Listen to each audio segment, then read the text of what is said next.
Testing. Testing.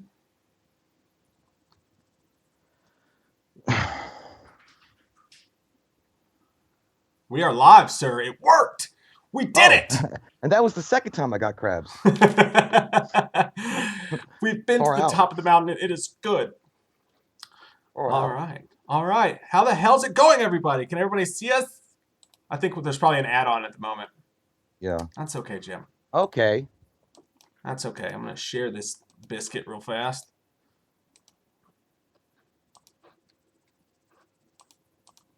Oh, yeah. Can everyone see us? Can you see our fucking faces? Yeah, apparently you can. Hi! Honeys, you'll never believe what happened to me today. They released the Snyder cut. Yay! Well, they're getting ready to. We're here to party. We really mean this. I'm going to get fucking stoned. Can't wait. We're going to get lit and jump off our parents' roofs.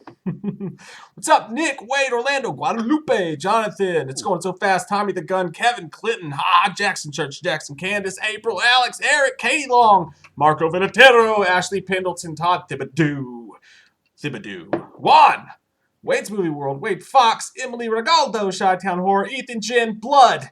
That guy's name is just Blood. He's nasty. You stay away from him, sir. Vanessa. Stay away from him. Dirty D. He controls the upper Bronx side, the upper north side on the Bronx. They call him Blood. Hey, Jake, can you see the new background?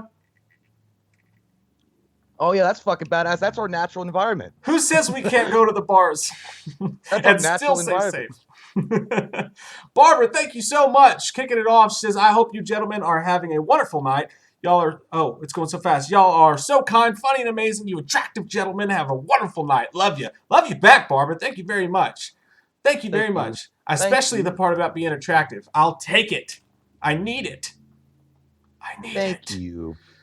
Oh, man, I'm feeling fucking good. Today was a good day, man. The world got a win. I know.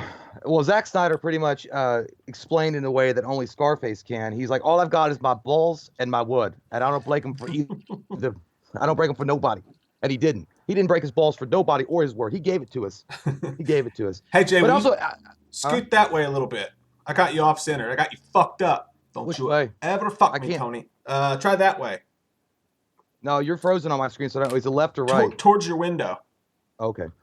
To the window! Show us your balls. There you go. Show us the sweat.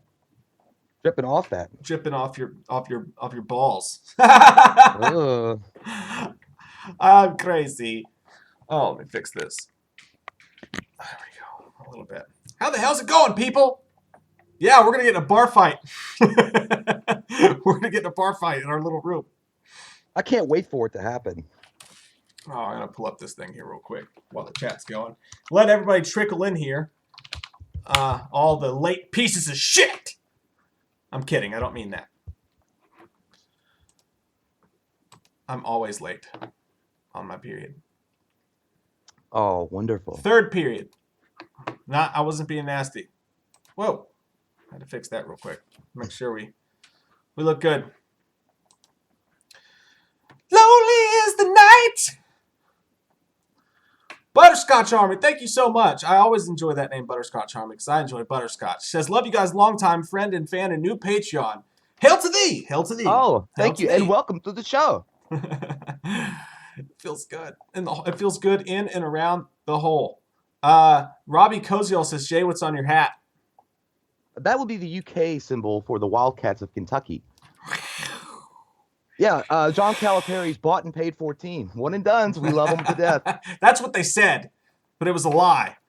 When John Calipari came to the UK, everybody's like, "Oh wait, give it 2 years and they'll be banned from the NCAA." Yeah, they always blame him for the one and done, but they were already doing that shit for a while. Yeah, I mean, it wasn't like legal. He invented it. That's legal. That's a legal beagle.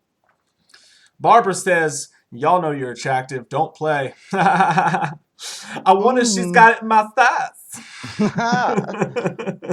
Thanks, Barbara. Mike White, touch me, baby, all night long. Dude, that's so fucking weird. I was literally listening to that song before we went on. Did you clean your room? I was so excited. No, Touch Me, Baby, the Fonda Ray song from Nightmare. Yeah, did you clean your room? No, it was already clean. I just danced around. You just rubbed your butt on a closed drawer. Yeah, I opened the drawer up a little bit just so I could knock it in. Evan Alpaw. Thanks, man. He says, I spread my butt cheeks as Mike Honcho. Sadly, One never time received doing a check. Playgirl. Dude, it was so funny the other day. They were doing a live graduation speech in like Arkansas or some shit. Yeah. And someone put the name like Harry Ascrack.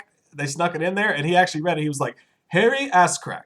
And then he paused. He was like, I was like, somebody should have done Mike Hunt. That's perfect. I would have done the same thing. I was like, shit, I didn't mean to say that. Reminds me of the time of the Oscars when they said dick poop.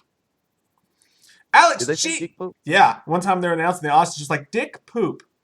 Is that when you do some butt fucking and a little poop gets in your pee-pee hole? That's what I hear. That's what I read on Wikipedia. Alex G. Thanks, man. Says Michael versus drunk Dr. Chalice. Who wins?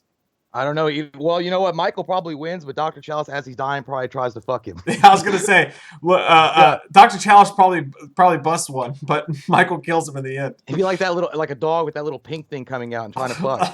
Like that hump. Rocket, all of my rocket sauce, all of my fucking rocket sauce, all of my rocket sauce. Hey, John Carrillo. Thanks, man. He says, guys, lost my job today, but I have faith I'll find another one. Thanks for the laugh. Oh, John, that fucking sucks, man. Thank you, dude. I know what that feels like. That just happened to Jay. Yeah, those little fuckers. They didn't even have the balls to face me in my face. They sent me an email. I was like, hey, we heard recently you X'd it. CVS. How was it? It's like, you could suck a dick, Choncho. That's okay. I spread my butt cheeks once as Mike Honcho, and I'm going to send him part of the check for it. You know what? A lot of people are losing their fucking jobs right now, man, and it really sucks a whole bunch. But one thing I've learned from losing jobs, most of them quitting them in the past, is that when one door closes, another one opens, and it's usually way better than the first door. Because the first door is shitty. It's like that one guy said, if you're going to give up on your goals because of one setback, you might as well slash the other 3 tires just because you got a flat. That's right. And then wait for floating cars, and then you'll be a that fucking was from badass. Anonymous. I watched that on a Museum of Failures. The Daily Woo. He went in the Museum of Failures. It was on the wall. I don't know what that is. It sounds like the graffiti inside of a Walmart bathroom. The Daily Woo? No, the Museum of Failures. Oh, yeah, it's gone now, but it was like it was pretty cool though. It featured all the like particular like certain products that tried to market itself, and like the Oreos with peanut butter or velvet cake, the ones that just people didn't like and it went away. Yeah. It was pretty cool. Once upon a time, you could have said that about the Snyder Cut. You see what I did there? You see what I did there? Again, and I think everybody's pretty much trickled in here now, we want to raise our glasses and celebrate this day. High on the mountaintop of Mega Mountain, the Snyder Cut has been announced on this day of Tuesday, the 23rd. What? I don't know what day it is anymore. But it's fucking happening. You guys, I'm sure most of you guys already know. But this morning, they had a Man of Steel commentary. And I thought it was funny because Zack Snyder, when he tweeted about it, he was like, or Veroed about it. I had to download fucking Vero today to watch it because he's weird. But he was like, the world needs some hope right now.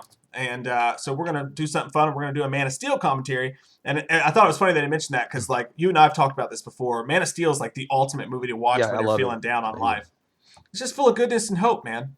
I love that fucking movie. But yeah, at the end of it, he announced he had Henry Cavill on there and a bunch of other people, and they fucked people around a little bit. At first, he just gave a standard answer, and he was like, well, it's not really up to me if the Snyder Cut comes out. If it were up to me, he was like, I would take the USB, I would put it on a USB and leave it in a bathroom somewhere. And then that led to some weird conversation about things that you find in bathrooms on USB drives. But been there.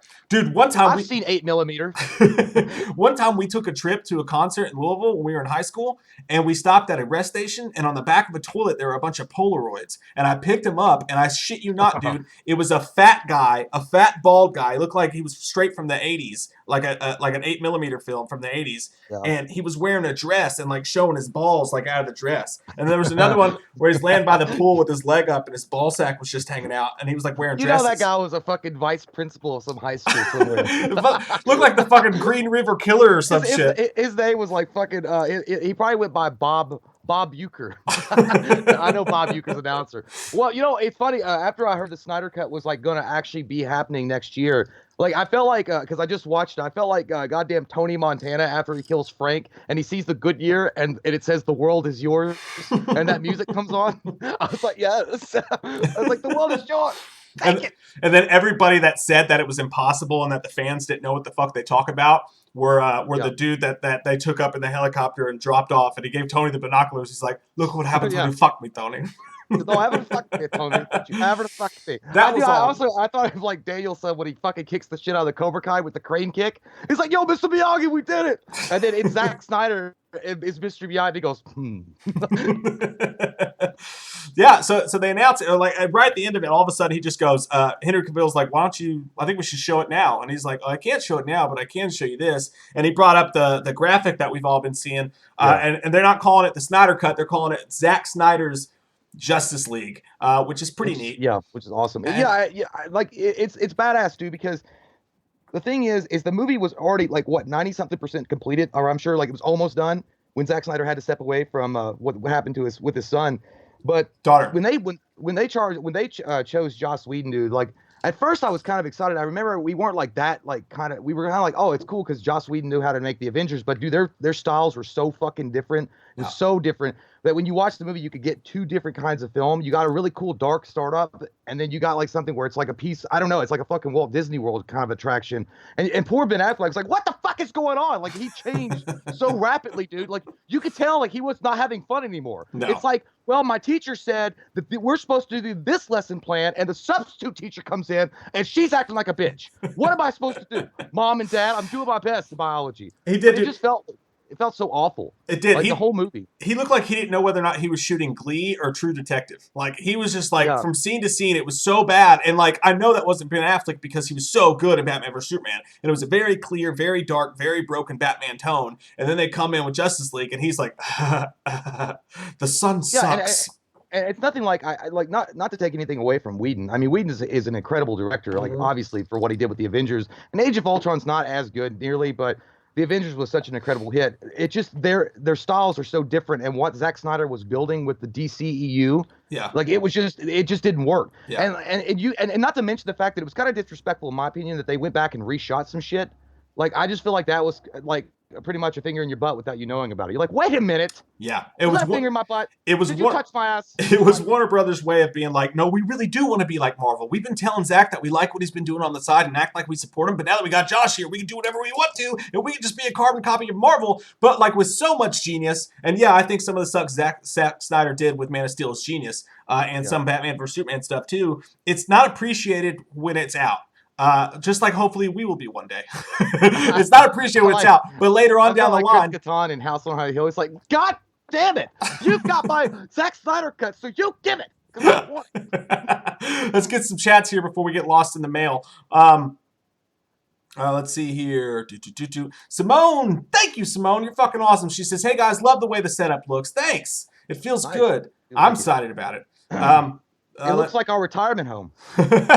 It could be. That's all we can hope for. I could die here. I would. I totally would. We'll kill over there in the back corner somewhere. I know we can experience the bar right now, even though they're getting ready to open, and we just talked about that, how we're still not going to go for a while. But like, even though we can experience our looking at the playback, it feels like we're there, Jay. It feels good because it's usually just you and me sitting drinking alone, anyways. Dude, yeah, and then we would be like rubbing the brick wall, like it feels so nice. Rub the furry wall. Yeah, it feels good. It's so smooth. Arturo Vasquez, what's up, Arturo? How the fuck's it going, man? He says, "What's up, Michael J? You sexy beast. What's up, you fucking? What's up? You're a fucking riot." Fucking sexual rhinoceros is what he is. Arturo Vasquez, thanks. I just fucking read that. I have already had too much to drink. Jarvis Fitzpatrick, thanks, man. He says, "What's up, Butters? Working on a new edit and eating cupcakes like the fat boy I am." if you Jarvis has done fucking amazing work with that edit shit, man. He is on fire. Yeah, man, and it's super cool right now during everything that's going on, where Jay and I can't put up like real edited videos because we can't get together. Jarvis in the wings, like fucking Batman, comes out of the darkness and who will save your soul? I feel like he's like one of the. Jarvis. I feel like he's Sean. I feel like he's Sean Kemp in NBA Jam. He's like, it's got to be the shoes. When you're playing it and it keeps going in and then you catch fire, he's on fire. It's got to be the shoes. Fuego. Boom shakalaka. Yeah, I feel you on the cupcakes, Jarvis. If you get close enough to the screen, you can actually smell me getting fatter. Butterscotch Army, thanks, man. It says Barry Sims from H6 versus Freddy from Resurrection. Freddy being Busta Rhymes. Freddy would beat the shit out of Barry. But Barry's wily. Barry, who was Barry again? Barry is was he the DJ? Yeah. Oh, dude, Busta Rhymes would karate kick that motherfucker dead. Yeah, but I feel like Barry would get a lock of his hair. He'd rap him to death. He'd kill him. He'd rap his ass. Like, it'd be done. I mean, he'd whip his ass while rapping. You come at me, you little white boy. Go on. I'll kill you. I don't know. I can't do Busta Rhymes, but. Mercurio80, thanks, man. It says, you know you sexy. You know you sexy. That's what our mother tells us. Every day. Jay's mother not the only especially one. Tells me that. Yeah. Right before she makes me salmon patties. Mom doesn't even like you. I know. Courtney, thanks. Last time I was at Jay's house, she thought I was the fucking post office man. She's like, man, that post office guy's really fell off. When I told her, I was like, that's Mike. And she's like, oh, well, honey, he's gotten short. These things are shrinking. It was the swimming trunks I was wearing. Courtney Reed, thanks, man. It says, Jay, please do Ronnie from Rob Zombie's Halloween 1 about Courtney Love. That's pretty good. I can't. Okay. Courtney Love. Okay. Hold on. You know that whore down at the bingo lounge been giving me the freak eye. She got the big old floppy titties. I know that Kurt Cobain couldn't handle her, but I'll skull fuck the shit out of her. Maybe I'll just unpop my snorkel and fucking come all over them floppy tits. Oh, God.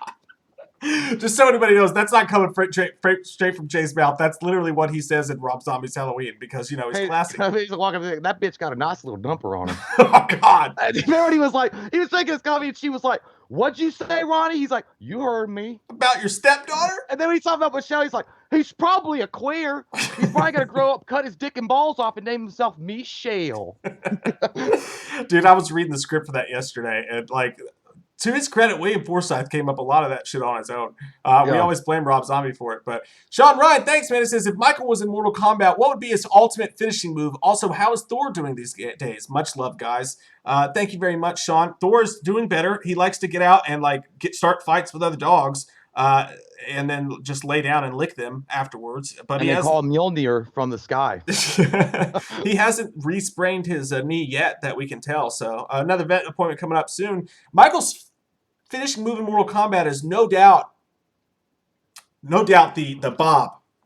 The pin him to the wall. I feel like I could see that toasty after Michael pinned someone to the wall like Bob. That would be my guess. Yeah, and then his friendship move would he would take out a piece of yarn and like sew. Because he was stabbed in it. He was like, friendship. Or he pulls off his mask like an H5 and there's one tear and it's like, friendship. Yeah. Oh, that was babality. Vanessa, damn. Vanessa, thank you so fucking much. Vanessa's just, by the way, as pumped as I was on Twitter today about all this news. We were going back and forth with our excitement. You did not have to do that. Thank you so much, Vanessa. You're fucking amazing. Today is a win, guys. It's a sweet, sweet victory. I'm in my Justice League t-shirt and taking shots of my Colombian liquor.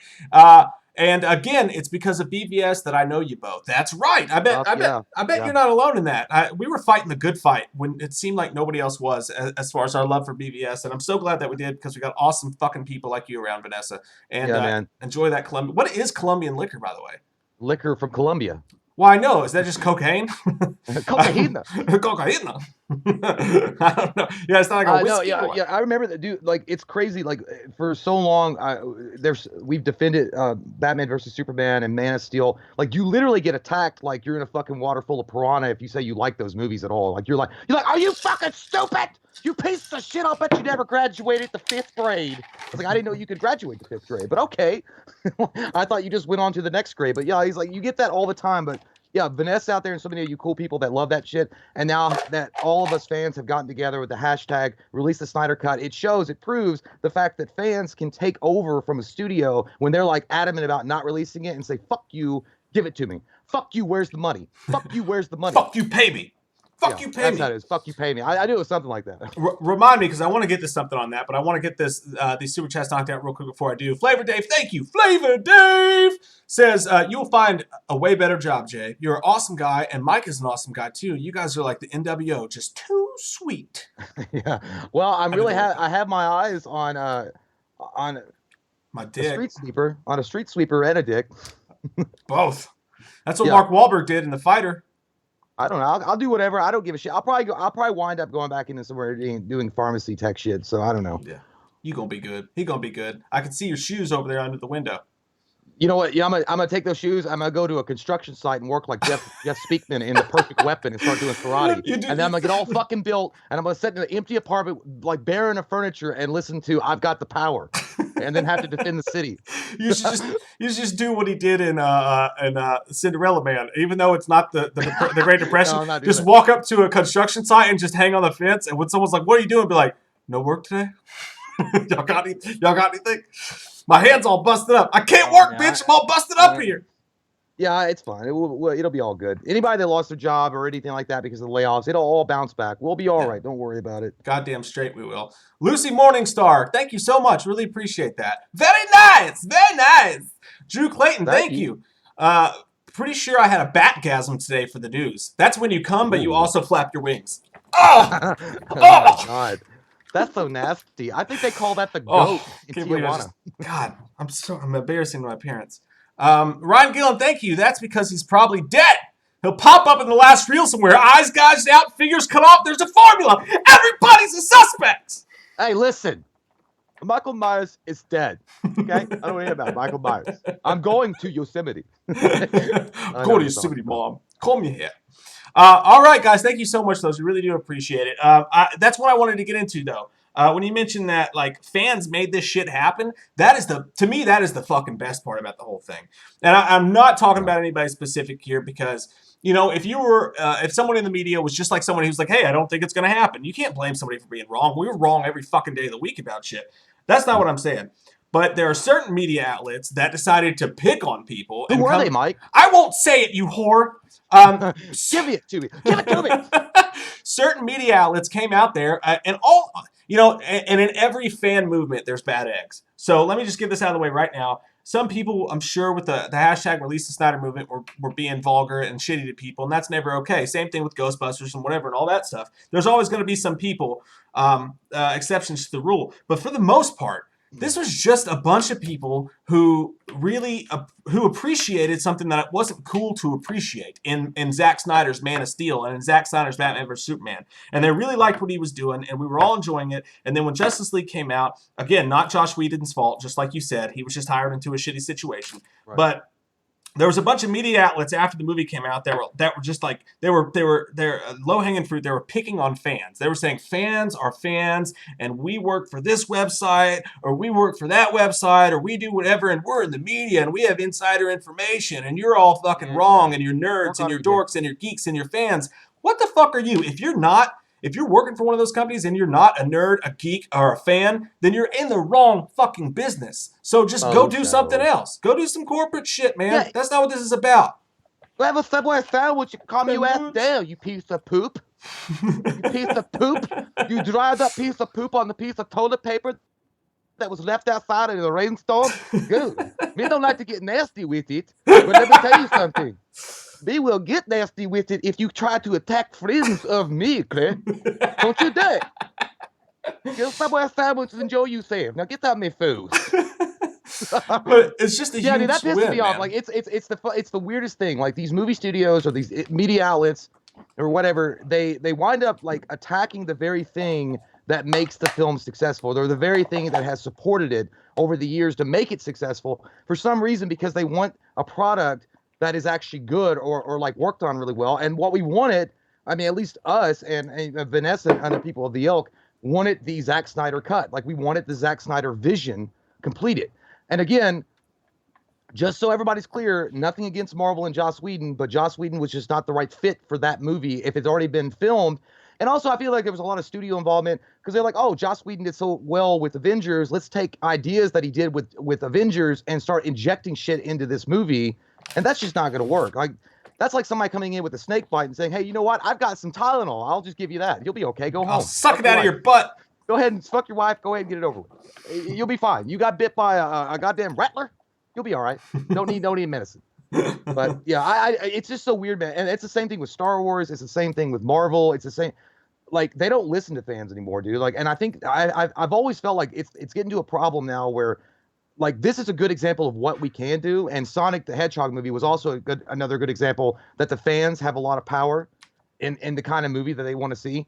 But I feel like it had gotten to a point, and it sometimes is still, that people, they don't give a fuck. Like, they listen to a very small group of people that say they want this and they want that, and that's it. And that's all they go with. Yeah. But I think showing this, and like, also really helped that Gal Gadot, Jason Momoa, Ben Affleck, and all those guys got on Twitter and kept the movement alive. And Zack Snyder, dude, God bless that dude. He stayed the course. Stay the course. I felt like he was like fucking Mel Gibson in The Patriot. Like, stay the course. And guys, to the people in the chat, I'm not talking about a specific person or anybody specific. Really, where my thoughts come from on that whole thing was, I was looking at Twitter today and I was seeing a bunch of people, a bunch of blue check marks pretty much, that were saying shit like, okay, so what? They got their Snyder cut. Big deal. Like, okay, will you shut up now? Of course you won't. Next you'll be asking for Justice League 2. Next you'll be asking for the this or that. Like, it's never going to end. And instead of just being like, hey, man, a whole bunch of people got what they wanted today. I'm happy for those people. This is a good time. If you don't want to watch it, don't watch the fucking movie. Cool. But just let people enjoy their fucking birthday cake.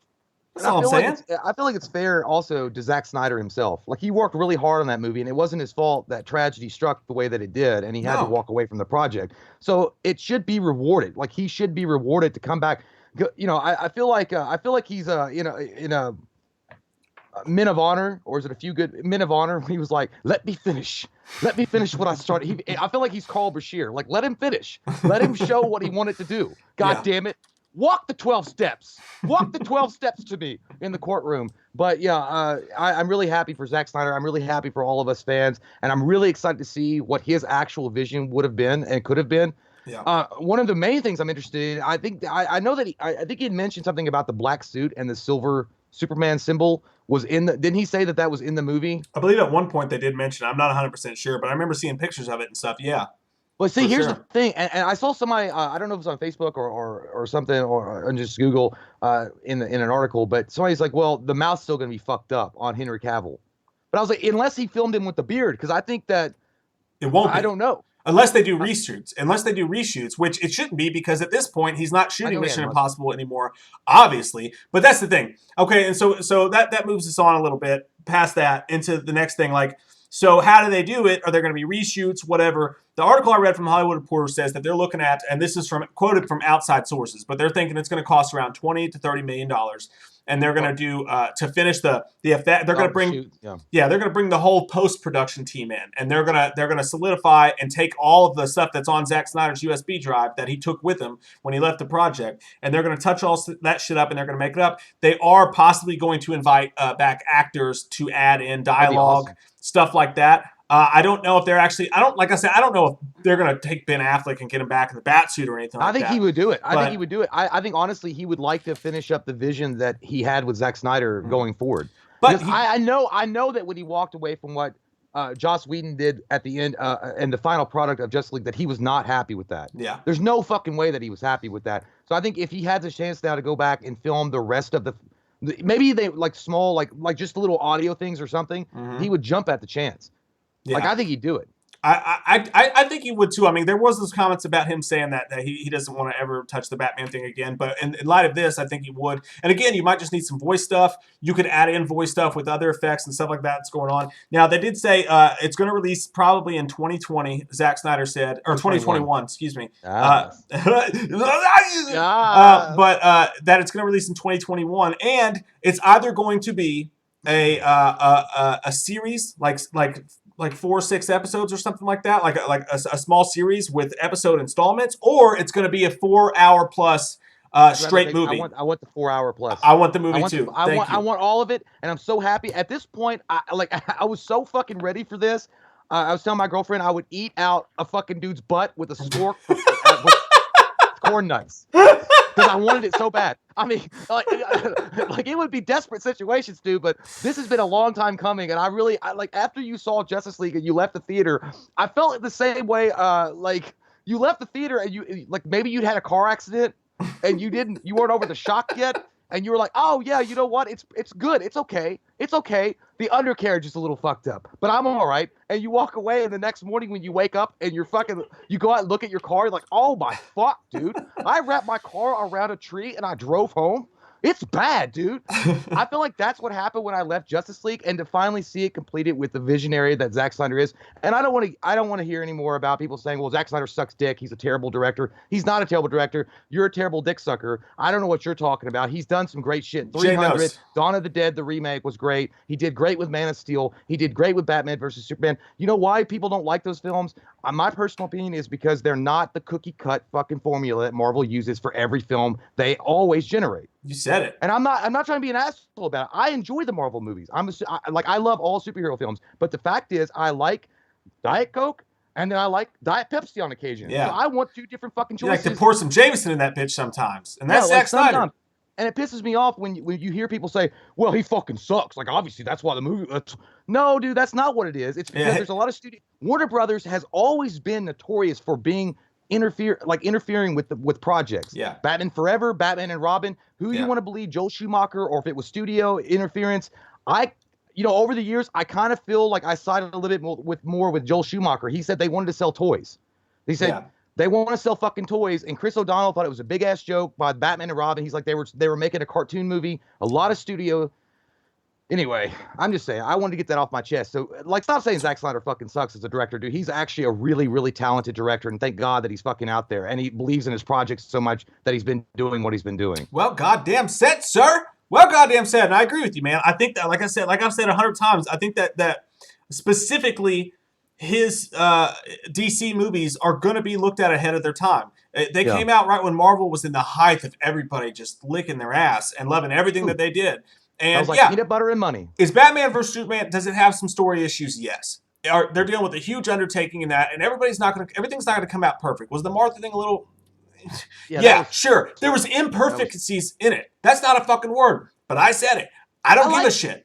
It's going to be on Wikipedia tomorrow. Sometimes Dictionary. I eat peanut butter and jelly sandwiches. I don't even put jelly on it.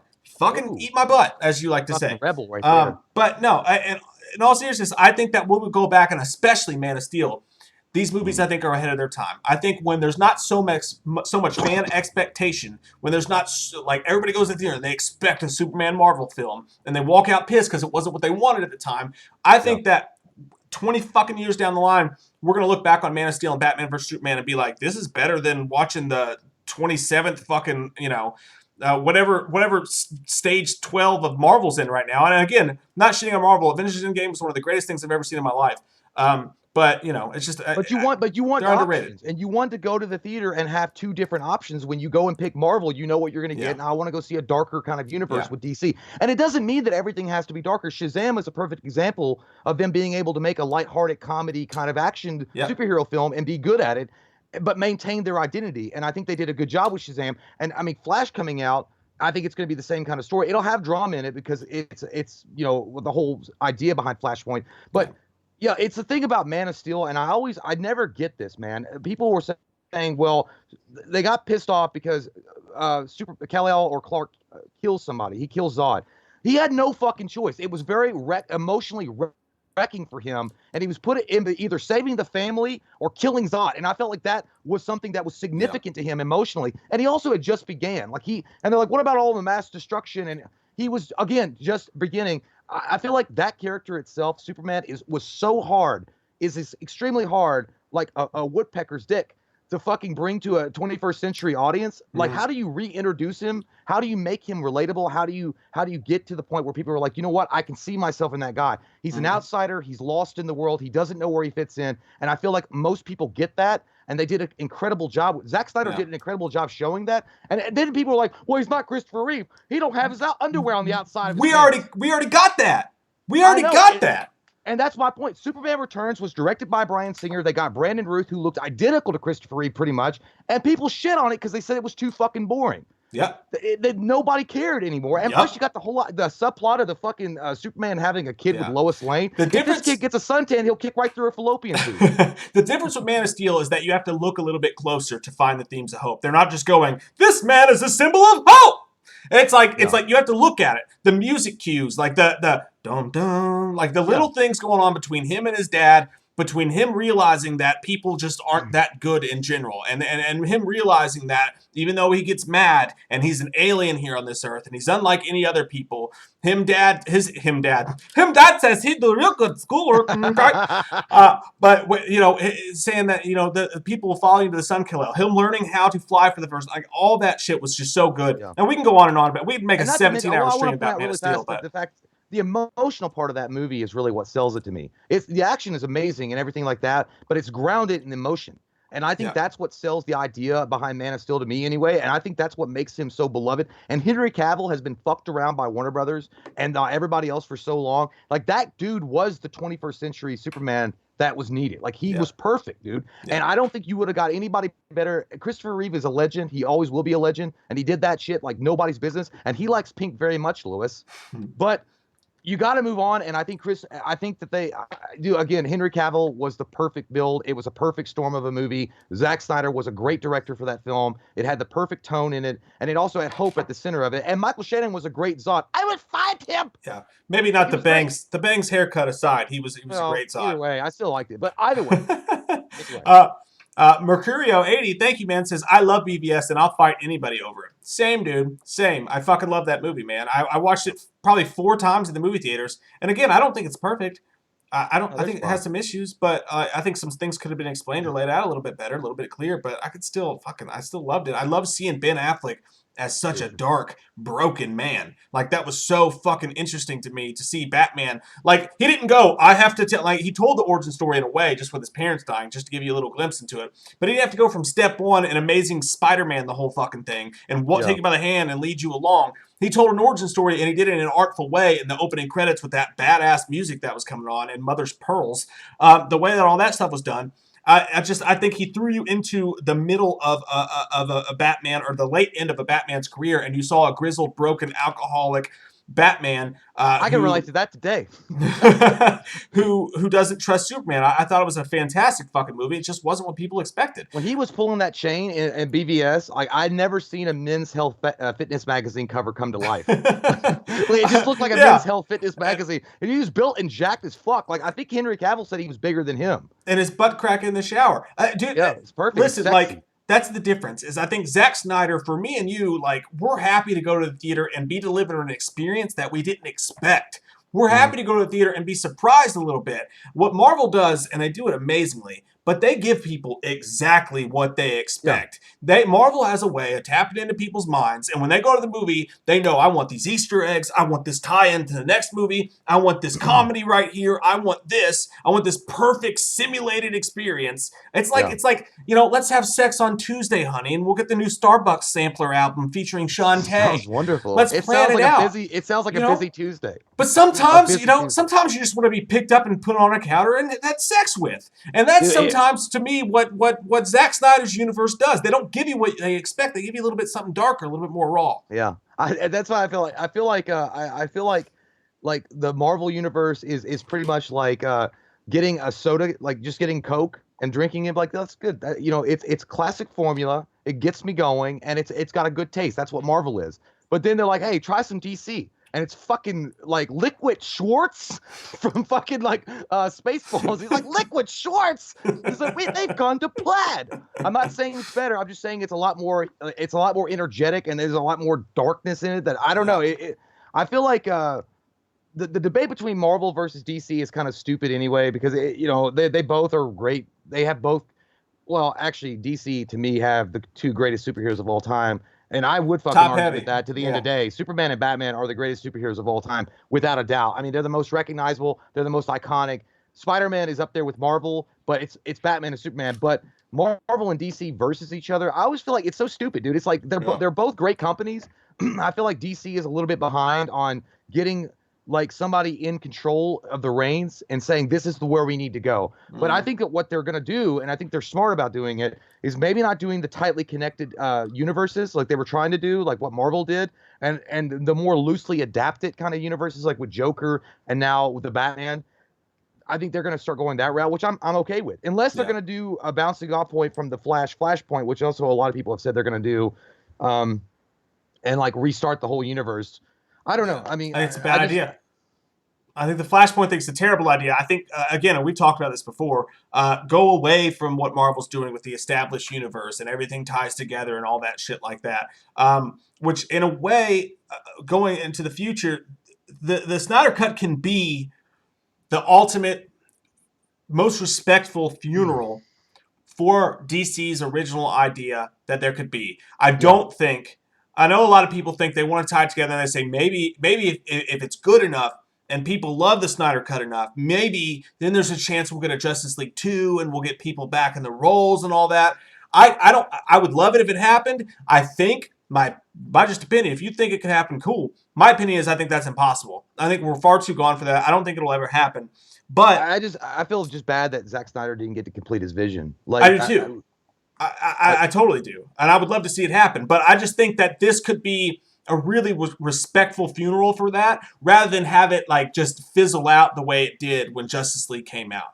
Because at that point, there was really no hope. When the box office came in for Justice League and all that. All right, Jay Capria's son. Would you fuck Michael Myers versus Joker? Michael Myers wins. Joker would laugh and he would throw some acid on his face. Michael Myers wouldn't die and he's fucking dead. Like, he's spamming the fuck. Yeah. Don't spam. Don't Dude, spam. I get it. Yeah, Michael Myers versus Joker. I don't know how that would happen. I guess it could be a fucking DC dark. But yeah, Michael Myers wins that ass. So, in the story. Well, I'm trying to. I haven't got to that part of the chat yet. I'm still trying to get to the super chats here. So, okay. Mike White, thanks, brother. He said, Jay, I will hire you as to be my slave, but you need to hide in the closet during the day with a jar of peanut butter. It sounds good. I mean, if the pay is good, I'll believe anything you say. I've seen shit. Whatever you want to do. White. Whatever you want to do. All right, hang on. We went off on a kind of tangent thing, and I want to make sure we don't miss anybody's. Guys, if we miss you there, because the chat just did one of those things where it just jumps up on me. If we missed a super chat there, Jay Capri, dude, you can't do that. You can't do that, bro. You got to stop, son. You can't do that. Don't do that again, or I'll have to put you in timeout. And I'm not. I feel like you're for censorship because your first name is Jay. Don't be embarrassing to the name. Okay? Don't do it. But I think that's what happened. There was a giant spam and comments there, and then a bunch of people's chats got lost. So Mercurio80, thank you, says, do you guys think Henry Cavill will come back since he's the Witcher now? I don't think that there's necessarily a reason for him to come back. I think they have most of their stuff. If they need him for a little shot here or there, I'm sure they'll fit it in. And I'm sure they plan that out. I believe that if Zack Snyder asked Henry Cavill to come back, I think he totally would. Like, the cool thing about Henry Cavill is not only is he a sexy buckaroo, he is quite a sexy buckaroo in his Wrangler jeans without a shirt on. But the fact is, he is a huge comic nerd. He believes in the character. He loved doing the character. And I feel like if Zack Snyder needed him, which I feel like he really did believe in the Zack Snyder cut, that he would come back and do. But yeah, I think I'm happy for him. I'm really happy that he's got the Witcher series, which is an amazing series on Netflix. The only thing I wonder that goes on in Henry Cavill's brain is like, fuck, you know what? Maybe I should have auditioned for James Bond. I know he did, but they said he was too young. But maybe he's like, I should have done it now. I think he could still get it after Craig's done. I would love to see him. I would be all right with that. I'd be fucking perfectly okay with him being James Bond. Fucking yeah. Drew Clayton, a new Patreon member as well. Hail to thee. Hail to thee. Hail to thee. Man of Steel showed the struggle of being Superman. Batman vs. Superman was the perfect follow-up to that. There was never an easy choice presented to Superman. And you're right, dude, there wouldn't be. If you're Superman, it's not like I've showed up and have superpowers and everybody loves me. Batman vs. Superman and Man of Steel had the balls to ask the fucking higher ranking questions. They had the balls to ask the Superman a god? Do we still believe in God? Like all that, to the angels and demons and all that shit. And again, that's one of the things, dude. I think that these movies down the line, they'll get respect for when everybody's not expecting a Marvel movie. Sorry, go ahead. What were you going to say? I was going to say one of the most poignant scenes for me personally with BVS, and I remember it. So I almost got teary-eyed watching it in the theaters. And it's more of a like, it's not really like, there's not a lot of showcase for it. They don't really linger on it too much, but I feel like it was so important in the scene. Is Henry Cavill, his Superman, the version of that Superman is just trying to do good. He's trying to help people. And he knows he can do these amazing things, and he knows, but he's still hesitant about, embracing it. And there's one scene specifically that when he goes to stand trial, and he does this because they asked him to. He's trying to show that he's not above anybody. Like, I'm one of you. It almost reminded me of the Christopher Reeve speech in Superman, in the fourth Superman from Christopher Reeve, when he was addressing the UN. He's like, because I'm one of you. And when Henry Cavill was standing in the courtroom scene, and then everything blows up and that fire, and he just stand there, and you see this look of like just loss and like disappointment, and he's like, it's not gonna hurt me. They didn't hurt me, but they killed themselves for no reason whatsoever. And you could just see this look, this mask of depression, and like I want you all, like, your humanity, to be more than what you are. Like, I feel like it was such an important scene, and it showcases what Snyder and Henry Cavill was trying to do with that character, and then facing off against Batman's, obviously Ben Affleck's Batman, with a much more gritty look on humanity. I mean, dude, I don't know how you can't appreciate that. That shit's fucking artistic. It's artistic. I agree, goddammit. It's art, you fucks. I know, it really was. Great comment, Drew. Jordan Cruz, thanks so much, dude. You didn't have to do that. Maybe he feels bad because he beat me in Madden. He says, Man of Steel is one of the most inspirational movies of all time, and my number one superhero movie ever made. Also, never thought this day would come. So fucking happy for Zack Snyder and all the fans that campaigned for this shit for so long. Well said, dude. Well fucking said. I like the way you did it. You're going to get a free orange juice from Starbucks. Starbucks. Me. I'll send it to you in 2 years. I will give it. You want it, you get it. Awesome, man. Thank you. Oh, damn. Goddamn, William Long. Thank you, dude. You did not have to do that. I really appreciate that, man. That's fucking amazing. He says, as a lifelong DC fan, I can't say I personally, in my opinion, agree with Zack's take thus far. I would even say I don't like Batman versus Superman. But he's still an artist and a filmmaker with a vision, so I look forward to it and truly hope it works out. DC was my first love way before Michael. I can respect that. Absolutely. I get that. God, I respect that. And I wish more people could be that way. Rather than be like, Zack Snyder sucks, he does CGI. I love people like him, dude, because like, he's not trying to shit on anybody's parade. He's not trying to take away your enjoyment of the film. He's just saying, like, he doesn't necessarily agree with Zack Snyder on what he's doing, but not necessarily it's a bad thing. It's just not what he would want to see. But at the same time, he's appreciative of seeing an artist's vision recognized finally. And you know what? The coolest thing is, like, dude, I was a Marvel fan a long fucking time, forever. Like, the comic books, before there was ever goddamn, Blade, which is still one of the best fucking Marvel movies they ever put out, like, to this day. But Blade, before the cinematic universe even started, before the 1992 Punisher movie came out with Dolph Lundgren, or the 1990 movie, I'm sorry. I was a Marvel fan, but then, when DC, I always read DC now and again, but I've always been a Marvel fan. But DC has struggled so hard since the Dark Knight Return trilogy to find their footing. I feel like, give us some goddamn credit. And we got one guy out there, Zack Snyder, trying his best. Like, doing his best to, like, keep the faith alive for people to be like, hey, we know you like our product and we're trying to give you more of our product. Yeah. But it's, man, I can't respect Zack Snyder enough. Like, I really can't. I saw a fan ask a question during the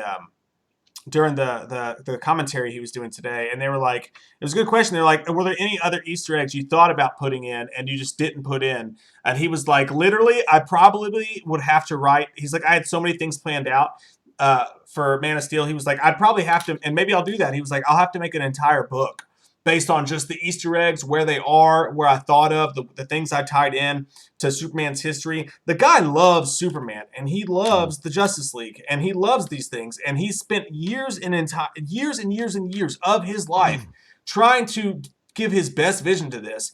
And again, I'll say this, I just feel like because he was ahead of his time a little bit, people didn't really appreciate it because they expected something else.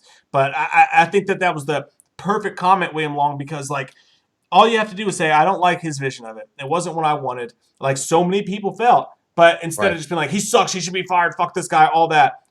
Fucking hooray to you, dude. That's amazing. Buffalo Samsky says, Dr. Loomis, can Michael Myers trust a fart?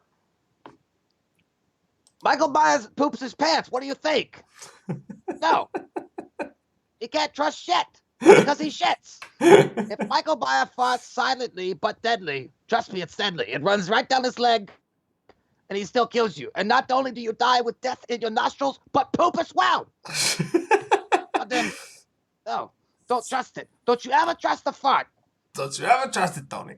So Gillette, thank you very much. It says, hey guys, how's it going? And I'm not sure if you've heard about it, but there's a Batman vs. Deathstroke scene. What do y'all think about that? Holy shit. Yeah. I want to see it. Dude, when the Deathstroke scene in BVS was just Deathstroke with Lex Luthor was teased, and Joe Magnagelli Magnolia. Joe Magnagelli. That attractive dude, Joe.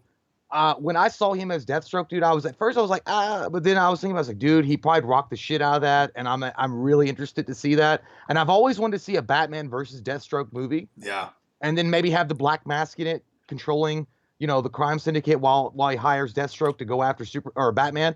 Yeah. I would have fucking, dude. And if there's a scene between him and Batman, I want to fucking see it. I want to fuck it. Don't you tease me with those nipple tassels. You come to the bed now. Well fucking said, man. Hey, Shadows, Kibbles, and Bits. Thank you so much. You did not have to do that. Thank you so much. Seriously. It says, hey guys, again, I'm at work. I just wanted to stop by and say hi and show my support. Love you guys. Have a great stream. She is at work right now. Super chatting us. That makes me feel terrible. Thank you so fucking much. We're going to come to your work and jump out of a birthday cake. I will. I'll bring you Burger King. I'll bring you them flame broiled shits. Those fucking Whoppers. That's what I'll fucking do. All right, let me get through these last two real quick, and then we'll take a quick break because I'm going to pee my pants.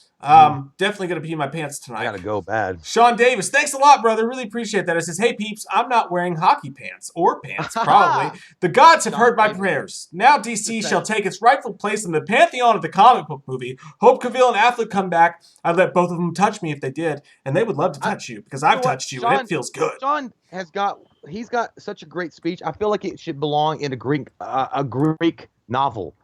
Now they have taken themselves upon the pantheon of the other gods. And if they wish to touch me to show my gratitude for these gods, let it be so. Hail to the pantheon. I thought of the Pantheon Cup from Any Given Sunday that Al Pacino's trying to win. Yeah. But still, I always think of the Clash of the Titans. The Pantheon. I think that if Affleck or Cavill are asked to come back, I think it'll be for very small things, and I think they'll both oblige. Yeah. Marco V. Veritaro, thanks, man. Fuck yeah, awesomeness. Honestly, I agree with you, Jay. Well, fuck you, Marco. No, I'm just kidding. Because he's so mad. I know. I agree with you too. He says because he knows he's not like them, but he shows respect to the justice system, to the people that they have no reason to fear him. Well, and exactly. That was it, dude. And that's what he could crush you in an instant. He could that son of a bitch brought the war to us. Like he's got that power, and he does. But he wanted to go and show that he wants to be part of humanity, and it's so. And it's actually reflective in our own society that we would rather turn and be hateful and nasty and homicidal towards one another. And this alien basically is more accepting of us, like individually, when he can squash us of one another. When he could squash us if he wanted to. Yeah, that's what I mean. Like, and he was like, I don't have to. I could break these fucking chains. I could do what I want. I could take over everything. But I'd rather hear and present myself. And dude, that look on his face was so fucking sad. Yeah. It was so sad, and he said, and I felt like it showed his isolation, like he was alone again. Yeah, and same thing in the first one in Man of Steel too, when he's sitting behind that glass and he's got the chains on him, and he's talking to the general, and he's like, do you really think I couldn't break these chains? Like if I wanted to, like I'm here, I'm trying to work with you, please, like fucking trust me. Will Arnwine, again, something that's so deep in the subtext, like, I mean, people just don't appreciate it. Will Arnwine, thank you so much, man. It says, people take the Martha scene too literal. Batman hearing his mother's name made him realize how far he had strayed from why he became Batman in the first place. I totally agree with that. I understand that. I get it completely. I think, and again, this goes with the extended cut. This goes with Warner Brothers not letting them have their vision. More than it says more about Warner Brothers as a studio than it says about Zack Snyder. But watching that scene, I thought the same thing. I thought, just like 2 seconds of explanation, like in so many other movies, 2 seconds of being like, no, I misunderstood because I thought you meant this or that. Like just like an added scene there would have really just fixed and made that plot point way heavier. I never thought that it was a big deal at first. And I watched it several times. So but I think it's because the momentum was so high when they were fighting. It took you from up to the fucking mountain snowy top, and it said, "Hey, crash down, Martha. Why did you?" Like you said, there was nothing. Like there was no breakfall on the line. It didn't slow to the momentum. So I'm saying like if they had, like you said, like if they had thrown in something extra there to kind of lube it up a little bit before they put it in your butt, then it'd be okay. But otherwise, it was too straight in. Exactly. And it almost felt like a parody, like when they said that, like when he said it like that, I got what he was going for. Yeah. But you could feel a scene missing, and again, that's not on that fucking Zack Snyder, man. That's on Warner Brothers. I'm gonna pee my pants, so I'm gonna pop out real fast. I beat you. I said it first. No, bitch. I always let you go first, ho. Fucking go. Why'd you say that, pee? Oh well, now it's us. I'm excited. Well, don't worry, guys. We will get to the extra super chats. I'll let Mike get to those as well. I am reading the regular chats. I will say this, unrelated to the Zack Snyder celebration that we're enjoying right now and imbibing adult Capri Suns that we drink down our throats and get a lot loopy. So any of you video game sexuals out there, I don't know if you guys know this. Some of you guys might. I've been on a giant Mafia kick for a while, just like Mafia-related stuff. So apparently yesterday they released Mafia 2 for the Xbox, Steam, PS4, the Definitive Edition, and Mafia 3. And August 27th, they're releasing Mafia, the original game, for all to purchase and get jiggy with it, like Fresh Prince said. And I'm excited as fuck. I started playing Mafia 2 last night a little bit, but it's been so long since I've actually played a video game. I was shooting my own guys, and then I was shooting the wall. Like, I don't know. Then yep. Wade Dillon says, yay, Capri Sun. It's so good. It's so good. There's so many variety. But anyway. Yeah, Rye Guy 137, been wanting you to review The Sopranos badly. I don't know, man. There's a lot of episodes, and there's a lot of seasons. I mean, not as many as some. It's not like fucking Friends or anything, but still a lot of seasons. I actually wouldn't mind going back and doing a retro kind of review on the last episode and what the final scene means. I know it's been explained to death, and a ton of people have talked about The Sopranos' last scene, but let me ask you guys a question. Do you think that Tony died? I know it's a hot button issue. Some people will say no, and some people say yes, but I just feel like there's too strong of evidence pointing to the fact that he did die, but that's my opinion. Chi-Town Horse, sup Jay, how are you? How's it doing? From Bill and Ted. It's going good. Thank you so much for asking. Will Arwine, Jay, you guys need to do a Goodfellas commentary. We'd love to do that. That'd be fun as fuck. That'd be great.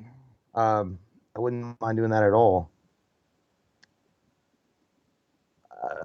Juan Herrera says HBO Max is coming DC movies is like Justice League movie. I don't know what that means. Marco, thank you so much. I'm not gonna read your super chat yet because I know we're behind a little bit, so I don't want to get it out of orders. So, but thank you so much. We will get your super chat, I promise. Tomo Igato says, I say Tony might have died. You didn't get that far without someone putting two in your head. That's true. And I'm sorry if it's not spoiled. This thing has been out for a while, so I'm not spoiling it. Yeah, Rye Guy 137. I know David Chase did pretty much confirm that. I did read that interview. Those fuckers tricked him, and he got all mad about it because they were asking about the death scene. And he was like, oh, yeah, well, the original death scene, he was going to go down the Brooklyn Tunnel, and then he wasn't going to come back. He's like, oh, you fuckers, you caught me. But I don't know. I mean, I guess you technically could say, I think that they did a cast reunion a few years ago, and they asked Tony's wife, I can't remember her name, they asked her what she thought, and she'd always said that she thought Tony's life went on, and their lives went on. But I was like, I don't know, like the whole thing, Don't Stop Believing, and it was pretty obvious to me. The guy shows up with a Minverse jacket. He's looking over at Tony all the time, and then he goes to the bathroom like in Godfather. I don't know. It felt too obvious to me. Yeah, Candace, I miss that shit. I just got done watching Boardwalk Empire, which actually, if you have not seen Boardwalk Empire, definitely check it out. I don't think it's as good as Sopranos. My brother Courtney knows about this. Courtney Reed, he fucking knows about this. He told me it was better than The Sopranos. It's not better than The Sopranos, but it's on the level. It's really, really good. It's really good. I never got behind Steve Buscemi being the main guy. He's a great actor. It's just, I never, it's like, if you fucking take orders from Steve Buscemi, a skeleton with lips, I couldn't, I don't know. I just don't feel like he's boss material. Bye, Shy Die. Or Sade. Like Sade. Did you get Marcos? Diane, Dirty D, did you hear Johnny Depp could play Joker? I did hear that. I'd be down with that. I'd be okay with that. I think that if they give him the role, I think it'd be great. But I honestly, at this point, I'd rather, if they're gonna go ahead and go and cast another Joker, why don't just bring in Joaquin? Because they're already talking about fucking like sequels. Yeah, and also the story that comes from about Johnny Depp, it comes from We Got This Covered, which anything that comes from We Got This Covered is We Got This Covered full of shit. It's bullshit. It's a lie. They just throw shit at the wall and see what sticks. It's constant. You can't believe anything they say. Did you get Marco's chat? No, Okay. I didn't touch any super chats. I was gonna let you get to them. I'm gonna go pee real quick because I know we're behind on some super chats. Release and by yourself. the way, Art Vandelay, what are you talking about? He says Sopranos is trash. Well, that's not fucking true at all. You're wrong, sir. Where you been spending your nights? You're wrong. I'm gonna go pee. Relieve yourself. Marco V. Villato! Thank you, man. Really appreciate it. Says Jay and Mike, have you had a chance to play the Batman Arkham games, and would you play a well-put Superman game? Yes, I played the Arkham games. Jay's actually played them and beat them. Like, he's gone all the way through them. I've only played them a little bit. I've never actually finished one, just because my attention span's not good for games. That's why I usually just stick to Madden and sports games. But I do have strong feelings about a Superman game because there's never been a good one, in my opinion. And I think that a well-done Superman game, like, you could do so many fucking things with that. You could do so many good things with it. There's so many good villains. There's so many good things to do. And I just don't know why they don't try to really get one out there, especially on the success of the Arkham games. A Superman game, if done right, could just fucking kill, man. It could crush, and it would be amazing. Robbie Koziel says, guys would love a Joker commentary. That would be a fun one to do a commentary on, man. I'm looking forward to watching that game. It's been a little while since I've seen it. What do you get? That's what you fucking get. Juan, I hope they make a Superman 2 movie, man. I really do. Man of Steel 2 with Henry Cavill would be the fucking a quintuocho. That would be amazing. WB is just fucked around. They had so many good things going for them, and they just fucked around because the people that were in place there, they just so wanted to be Marvel so bad that they couldn't even fucking follow up on the good shit that they had. You can't just listen to Rotten Tomatoes when you make fucking movies, man. A lot of people are so quick to say, oh, if you listen to the fans, you'll be sitting with the fans. Well, if you listen to the critics, then you're just going to end up fucking copying other people. And that was their problem. That's why they sat so fucking long on Man of Steel 2 when they could have had a great Superman to go on there. I agree, Jen Peterson. Don't cast another Joker. I think why go away from Joaquin? I think he's said, at least shown a little bit of willingness to do a sequel. So, and again, the Johnny Depp story would be cool, but it comes from We Got This Covered, so it's probably bullshit. Wade Dillon, Mike, what cameos do you hope to see in Justice League? Honestly, none. I think you got enough there. I want to see a deeper delve into Batman and Ben Affleck's Batman and a deeper delve into what's going on with Superman and Wonder Woman and the people we got in place. I don't think you need to add anything to that. I want to see it. I just want to see the deep side of those characters that I feel like were cut out of Zack Snyder's vision. That's what I really want to see. I feel like the conversation between Ben Affleck and Wonder Woman when he's putting on his outfit or whatever and he's wearing that shit and he's having a glass of whiskey, I'm pretty sure it was, and they're talking, you could see that scene got cut right before a really heavy conversation. And to me, that is the epitome of everything that was wrong with the Justice League we got in theaters. They didn't let them go to those dark places. They didn't let those dialogues take place because they wanted to get to the next jokey fucking high-powered scene. And yeah, Zack Snyder, he does the CGI. He does the over-the-top CGI and shit like that, sure. But he's also really good at putting in some dialogue that's really deep and that plays with some fucking heavy scenarios. And that's what I feel like the theatrical version we got was missing. So I'm good with sticking to that stuff. Euphonica, that's interesting, since I'd like to see more Eisenberg. That's one of the things I didn't appreciate about Batman vs. Superman was I thought Eisenberg was poorly cast. But, I mean, I get where you're coming from. That's cool. It's nice to see a different take on that. But that's one of the things I did not actually like about Batman vs. Superman as much as I did like. Mark Dorman says, I'd like to see more Jeremy Irons in the Snyder Cut. I would too. He kind of came out and shit on the movie and just like, yeah, I'll do anything for a paycheck, which I didn't really appreciate, but he was a good Alfred for all intents and purposes. And Tomo Igato, I think you're right. I think the MCU does suffer under Disney. And look no further than their hesitance to pull the trigger on another Deadpool or Alien or Predator. Like, let's buy up all these titles and then not use half the shit we bought. Let's sit on X-Men for 10 years. Like, why? So you can do the fucking Eternals? Like, who gives a shit? I'm sorry. Who gives a shit? Give us the fucking X-Men. Give us Deadpool. Give us the fucking top-ranked shit. That's what we want. But yeah, and Mr. J, you're dead on right. Don't skip out on the dark stuff. That's where it fucking is. Robbie, yeah, we did hear they are remaking The Stand. I actually put on an article on WeWatchedTheMovie.com today with the first look pictures from The Stand remake that they're doing. Definitely make sure you guys go and check that out because we got a lot of shit there you can't get here. And of course the podcast and everything else we're doing as well. Oh man, I don't think I took a breath the whole time you were gone, Jay. Go! You froze. Look at my camera. You're frozen. This is off topic, but I ordered a while. Well, it was a bit ago. But I ordered a RoboCop, an ED209 like display pieces. Yeah. You know what I'm talking about? Ed 209. Yeah. And it said on Amazon, it said delivered today, and that's fucking bullshit, dude. Because like it said, okay, this is what happened. It says arrived at carrier facility at 10:19 a.m. and delivered at 10:21 a.m. Unless they got the fucking flash working for them, that ain't true at all. And you didn't get it? No, I didn't get it, and I'm like, what the fuck? That's not I got good. mad, and then I looked at because I ordered Ed 209 with it, and it said Ed 209's the figure had arrived at 10:19 a.m. as well. So I feel like they're putting them together, but it said delivered today, and I looked that up, and on Reddit they were saying that some of these fuckers on USPS or USPS, PPS, they'll put delivered on their packages because they have to hit a certain quota for the day, and if they don't hit it, they get in trouble. So they just hit delivered. You sure you didn't check your door? Sometimes they put it in the door of the mailbox. No, I know because they don't have the code for the gate. I'm still waiting for my Sports Illustrated football phone. It better get here because I want to see it. But I went and then. The suggestions from Amazon was like, check around the vicinity, talk to your neighbors. Like, I don't know those fuckers. and one of the neighbors, they drive Harley Davidsons, they drink all day, and I don't want to go near them. They scare me. They scare me. Hey, what's up, Erica? It's been a while. Erica Nation's in the chat. Vanessa said it perfect. She said, I think we will get Darkseid.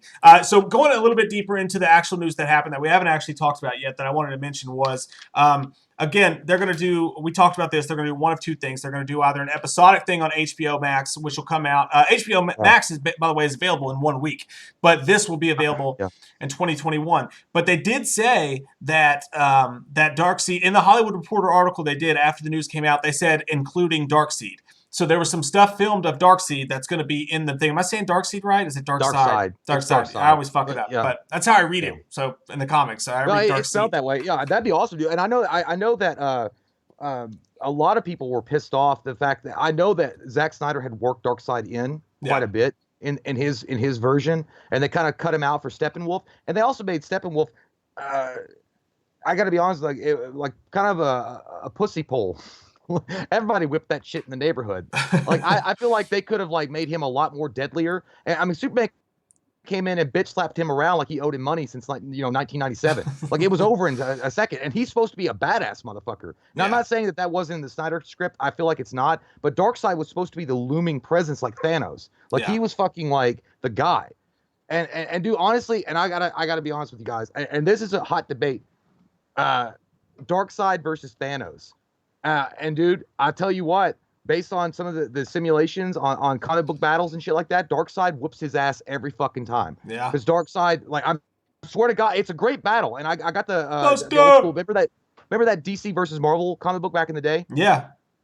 You know, they really didn't show the outcome of that battle particularly, but they did that comic book battles thing, and Darkseid whoops that ass every fucking time. Even when Thanos has the Infinity Gauntlet, he still whoops his ass. Yeah. And that's incredible.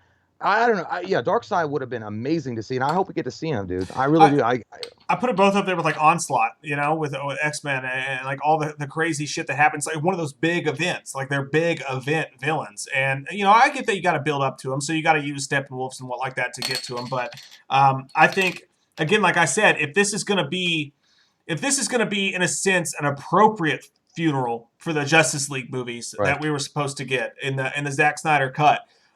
Whereas the Justice League movie we got ended up being a funeral, but it wasn't appropriate at all. It was a shitty half thrown together thing with streamers. Like you don't want to go to a funeral and have streamers. You know what I mean? Like I think throwing as much dark side in there as you can would really be the right move to make, especially if we're not going to go forward with those stories. By the way, hold on. Galford's dog. He says dark seed. What you were saying is what emo spray on my face. Actually, that's not true. That only happened scene. once in the 60s, and I was high on acid. And he says Thanos is a dark seed or dark side. Gal Ford's dog, I don't know where you've been spending your nights, Gal Ford, is a dark side ripoff. It's true. That's actually true. Marvel did rip that shit off, but I can't say. And Marvel also ripped off Deathstroke with Deadpool. The whole fucking thing is a joke. There's a lot of rip-offs then going on again, between both companies have ripped each other off, 100 times. So I'm not going to go into that. For sure. Chris, thanks, man. He says, Jay, will you be buying all the rest of the Blu-rays with your next stimulus check? What Blu-rays? like remember how you were talking about how many movies you bought when you got the stimulus? Oh yeah, though that was also because I felt like I was a junkie, and my brother Cody kept on like telling me to buy some stuff, and he was like, "Just do it, man. Just take one more injection. It'll be okay." I won't buy anything. I'm not gonna buy anymore. Look, dude, I was buying. They were good deals. Some of them were like under $10, and some of them were under like $5. I don't know. I can't buy something if I'm not going to physically hold it in my hands. I can't do it. Now I have done it with certain, like I bought Halloween so that we could do the commentary before the Blu-ray came out. My kids, my 4-year-old's a huge Scooby fan, so I had to buy the new Scooby fan movie when it came out. But yeah, I never buy shit because I'm like, if I want to watch it, I'll just pay $4 and watch it on digital. Last night I watched The Lodge and Scream 4, and I had Scream 4, but I let somebody borrow it.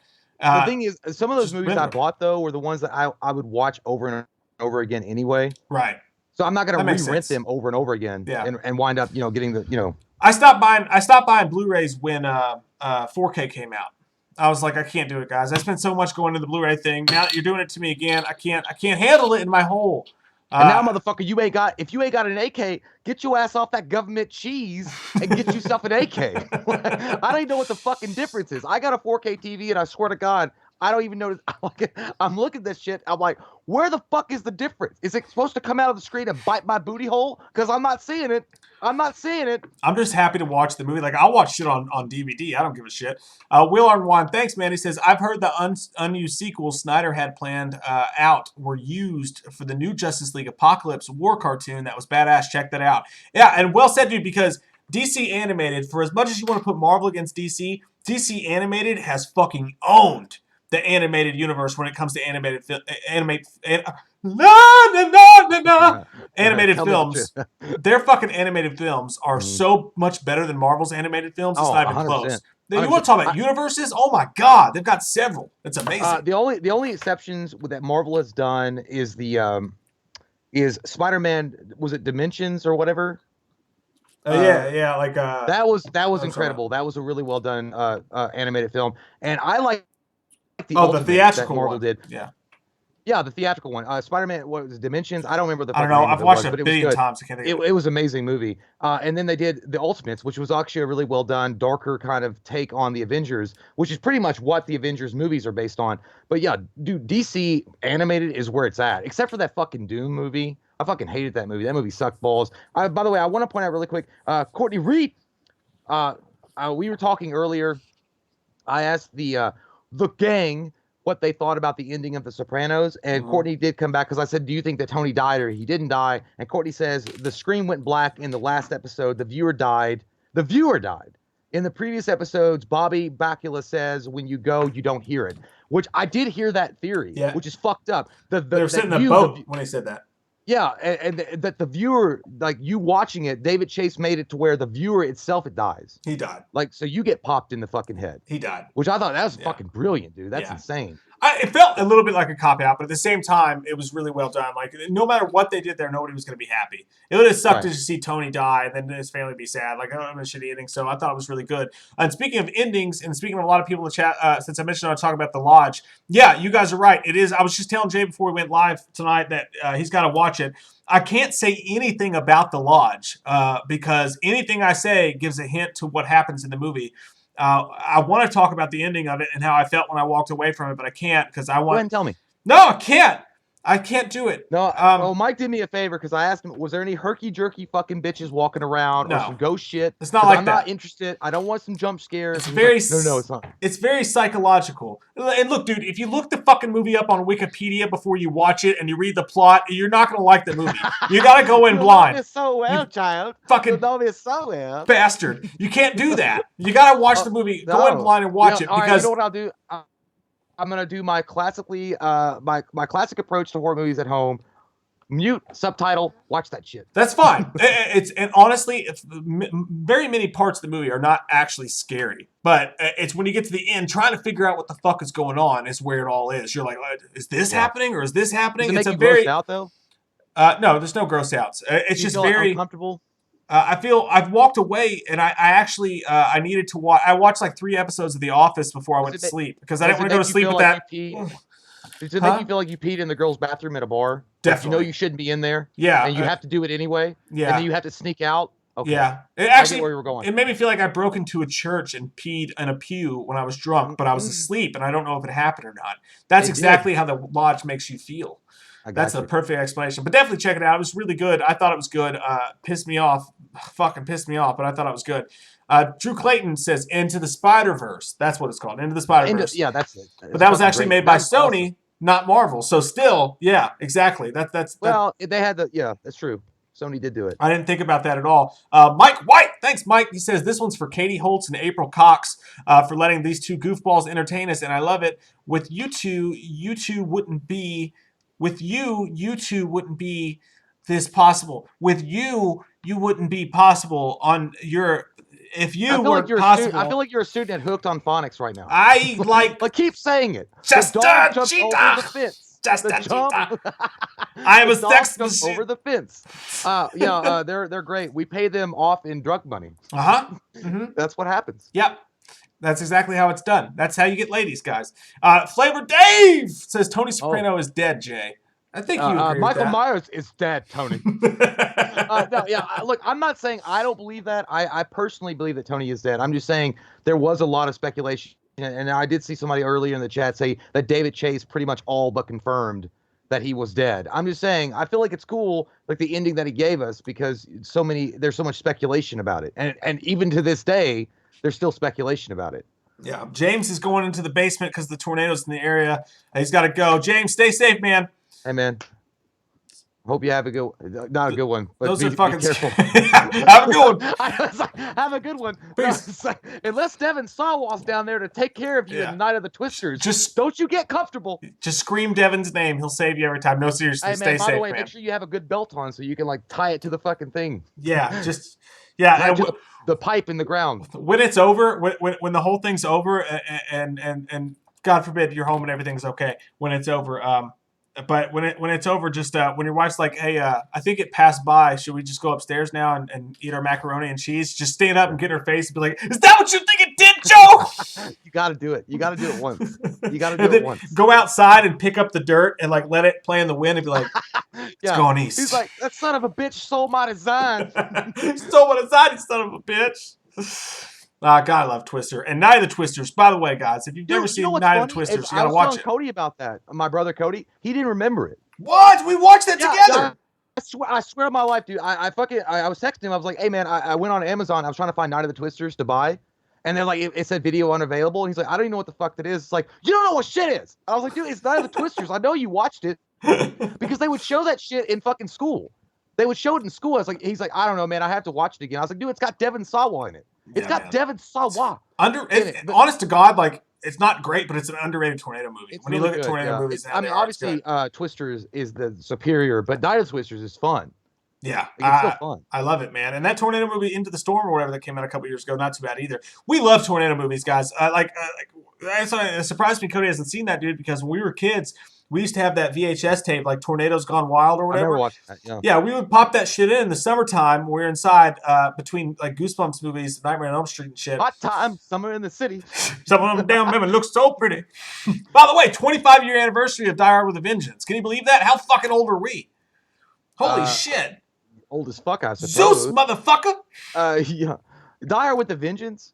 Yeah, 25. Oh, damn, dude. Yeah. Go ahead and say it. You going to call me what? An asshole, huh? An asshole. Mind your fucking business about Holly. Mind your fucking business about Holly. I got a really bad hangover. He's like, remember what he said? He's like, You know what he's gonna do to you next, John? He's like, dress and fuck me. I'm gonna say kill you. He's like, Dude, it's like, you know what? I love Die Hard. It's one of the best ever. But Die Hard with the Vengeance Man set it off to another level. Like the chemistry between Samuel L. Jackson and fucking Bruce Willis. Dude, I'm ridiculous. praying to the gods of marriage right now that when we're done, Katie's gonna let me watch Die Hard with a Vengeance because I really want to watch it right now. It's I'm so in the mood. fucking good, dude. Fucking awesome. It's like, so you're gonna get amazing. arrested for a Butterfinger? It's like, look around, man. It's like Christmas.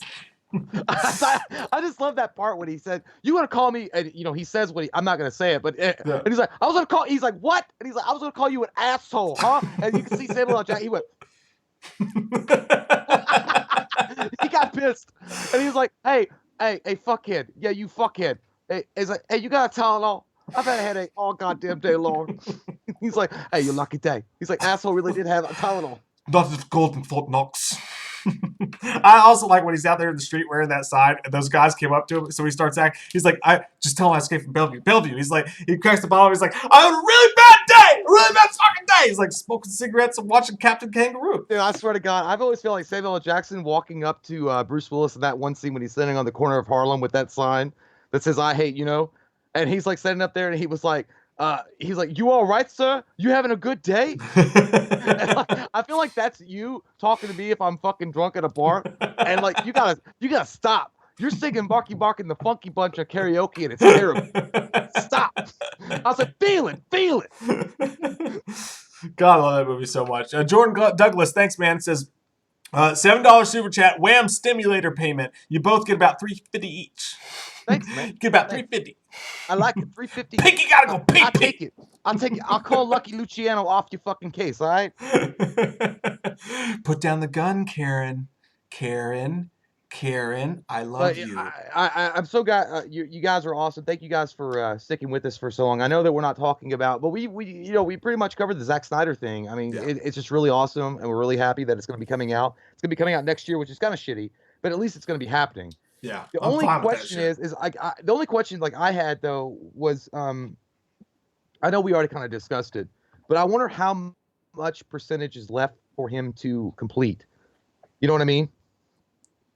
Like, how much does he have to actually film, like, additional scenes, or how much, like, I don't know. Like, I know that there has to be special effects. It has to be cleaned up. It has to be edited. It has to be, put the sheen and gloss on that crack. But I wonder how much extra stuff he's got to put in, and if he's going to do it. There's an interesting story behind that, too, because what happened was, and again, this goes back into the fans made this fucking happen, which is why we're fucking drinking tonight. Our soda pop in celebration of you guys. That's why we're having a good time with the Sprite LeBron mix. Is because it's the LeBron mix. It's because Brown mix. The fans. Oh no, we don't want that. You don't want that. You got to be careful with that shit. It's because the fans fucking made this happen. And so here's the story of what happened. The day after, I think it was the two-year anniversary of Justice League, a bunch of people went out and they started hashtagging more of Release the Snyder Cut. Now this prompted Gal Gadot and Ben Affleck and all these big people to get involved with it and tweet about it. The fans, dude, they bought a billboard. They paid for a plane to fly over Comic-Con with the sign Release the Snyder Cut on it. So the day after, like The World Is Yours from Scarface. Yeah. The day after the anniversary or whatever, when fans were going crazy, they Warner Brothers people called up Zack Snyder and they're like, they acknowledged it, basically. They were like, okay, is this real? Can this happen? Could we do it? Zack Snyder had like 12 people, I think it was, come to his house from Warner Brothers. And he put together a screening of the Snyder Cut for them. And apparently it was all in black and white because the VFX and stuff weren't exactly done. And he showed it to them, and they loved it. And he threw out his idea to them at that point. We could do it as a series, or we could do it as a 4-hour movie. And they absolutely loved it. And then, obviously the stuff with COVID has happened, but the fact that they've got a streaming service coming out, it's the perfect time. Dude, that sounds like a fucking villain from He-Man. Covidus. I will take down Covidus and rule Castle Grayskull. I'm counting on it, Covidus. But, and that's such a fucking cool story, man. The fans really made this happen. It would have been dead. It would have been dead. That's what we said earlier. Dead! That's like, the fans aren't dead. But yeah, it's what we said earlier, though. It's about the fact that the fans, when they're legitimate and they're sincere and they really have the pulse, They No. can take over when the studio's saying, fuck you. They can be like, hey, you know what? No, fuck you. We're going to make this have some momentum because we're the guys that pay you the money to give us what we want. And what we want is some Zack Snyder fucking glory hole that we can put our dicks in. So Or give it to vaginas us. or whatever you want. But yeah, I'm really happy about it, dude. And I can't wait. And I'm really thrilled that Zack Snyder has stuck with it. I mean, you know, it's not like Zack Snyder had to. I mean, he's gotten so much hate over the years from his involvement with DC. He could have easily been like, fuck you. You're the most toxic fucking fan base I've ever fucking been a part of. And fuck you and the horse you rode in on, you pieces of shit. Like he's fucking like the guy from Varsity Blues. Fuck you and the horse you rode in on. That fat guy, you know, that has bacon as his pig. He could have been that way, but he didn't. And he stuck with it. And he's like, throw that fucking pigskin. He threw it right down the middle and he broke your fucking nose with it. And I'm happy about that, dude. And I really hope that Warner Brothers does the right thing and they keep Zack Snyder involved in some way. Yeah. I would be okay with him even being executive producer in some aspect or help kind of, you know, wean in certain things. I'm not I think he's the most important person on the project. I think he's fronting the whole thing. So yeah, and I'm not saying like you know, obviously Kevin Feige is a beast among beasts. Like he's a god. Like he's a godsend for Marvel. Mm-hmm. Like he's the guy that controls everything. Like he gets everything in order, all the phases, everything that they're doing. He's the guy in charge. Like you know, he's got a vision of where Marvel's going to go up to phase 8, I'm sure, or phase 27,000. Mm-hmm. They want Zack Snyder to be that guy, but I think that Zack Snyder is like, he's like, dude, I want to make some more movies. Like I want to make my own stuff. Like I don't want to sit here as like the guy that directs the universe for DC. Like, you guys got to get somebody else involved in this, and it shouldn't be a studio, but I just want to get my vision out. But I do feel like he's also invested in the DC universe. He really fucking enjoys it. Yeah. He just, I don't think he wants to be in the necessary Captain Picard seat. Engage. He wants to be Commander Riker. Oh, yeah. He's going to be, I think he's going to point man on the whole project. And I think what's getting lost in all this, the most exciting part for me, like on an emotional level, is the fact that this guy, man, like, he puts out Man of Steel. He gets shit on all over for it. Yeah. He doesn't have to go this route with his career. Look at how many people like that. I'll do one superhero movie and then I completely stay away from it because it's too toxic. It's too career defining. He doesn't do that. He goes, I'm going to do Man of Steel. He's like, I'm going to come back. I'm going to do Batman versus Superman. Literally, my career is going to be defined by these movies. Right. Even after the first one he puts out and puts his heart and soul into, everybody shits all over. And Rotten Tomatoes and everybody fucking else because it's not a Marvel movie. They shit all over it and it's this horrible fucking thing. But now, I think the most beautiful thing about this whole thing is you're talking about a guy who was midway through, dude, listen to Josh Whedon talk about what the Avengers took out of him as a person. How hard it was for him to get that completed. This is a guy in the middle of that, in the middle of making an Avengers-type movie, going through all the stuff that he's going through, literally giving his life and blood to it, because make no mistake, these guys have to do that. And then he loses one of his kids. I don't want to talk too much about that because that's personal. It's none of our business. That's terrible. He loses one of his kids, and he has to walk away. You got something that you put years and years in your life into that had to mean the world to him. And he had to walk away, and he had to watch somebody else come in and take his baby and do their thing with it. And he hasn't even watched the movie, but I wouldn't either. And that now we found out today that person gets to come full circle through all of his grief and through everything he's doing, and he gets to show people his version of it. And I just think that's the best fucking part of all this. Right. Yeah. And, you know, and speaking of how much he believed in the project and how much he wanted it to happen, I'm sure the stress levels were insane. And like George Lucas himself had a fucking mini heart attack or a stroke or some kind of, not a heart, something like that after Star Wars.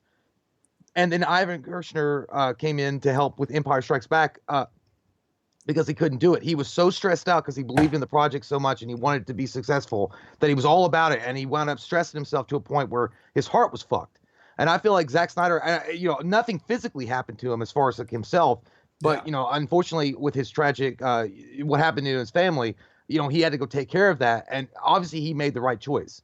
But he was so invested in the project that he had started from Man of Steel with BVS and Warner Brothers. They saw something in Zack Snyder that he was giving, whether or not, you know, kicking and screaming, he was dragging people along. It's like, listen, motherfuckers, if you give it a chance and you watch it, it'll have a completed version of it by Justice League, and you'll see where I'm going.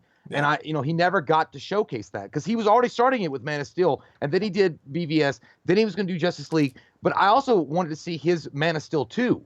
I would have loved to see Man of Steel 2 and what Zack Snyder would have brought to that as well. So yeah, dude, it's a victory for him. It's a victory for fans. It's a victory for him and fans together uniting and saying, you know what, give the people what they want to see and let me fucking walk with some pride and my head held high and get my shit out there for everybody to enjoy.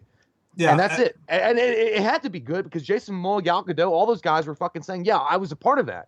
They watched that final cut. Dude, they watched what came out in theaters, and they saw it with their own 2 eyes. Ben Affleck, Gal Gadot, Jason Momoa especially, they saw what came out, and they saw that was not the movie they made. They knew that movie didn't have the heart that Zack Snyder had put into it. And that's exactly the point.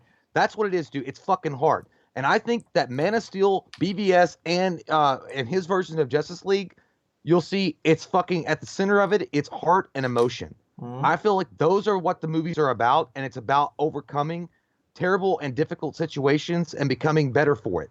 And I feel like that's what's the ultimate goal of Zack Snyder. Like it's dark and stormy around you, and you're on the fucking sea, and you see a lighthouse, and it's getting to that lighthouse and getting land under your feet and embracing it. Like I feel like that's what he's going for. But either way, just snort some cocaine. You got it. Off a hooker's butt, preferably. If you can snort cocaine and snort it off a hooker's butt, then basically you understand life. Zach Street says, do the commentary for the Human Centipede 2. Oh, that's a gross one, dude.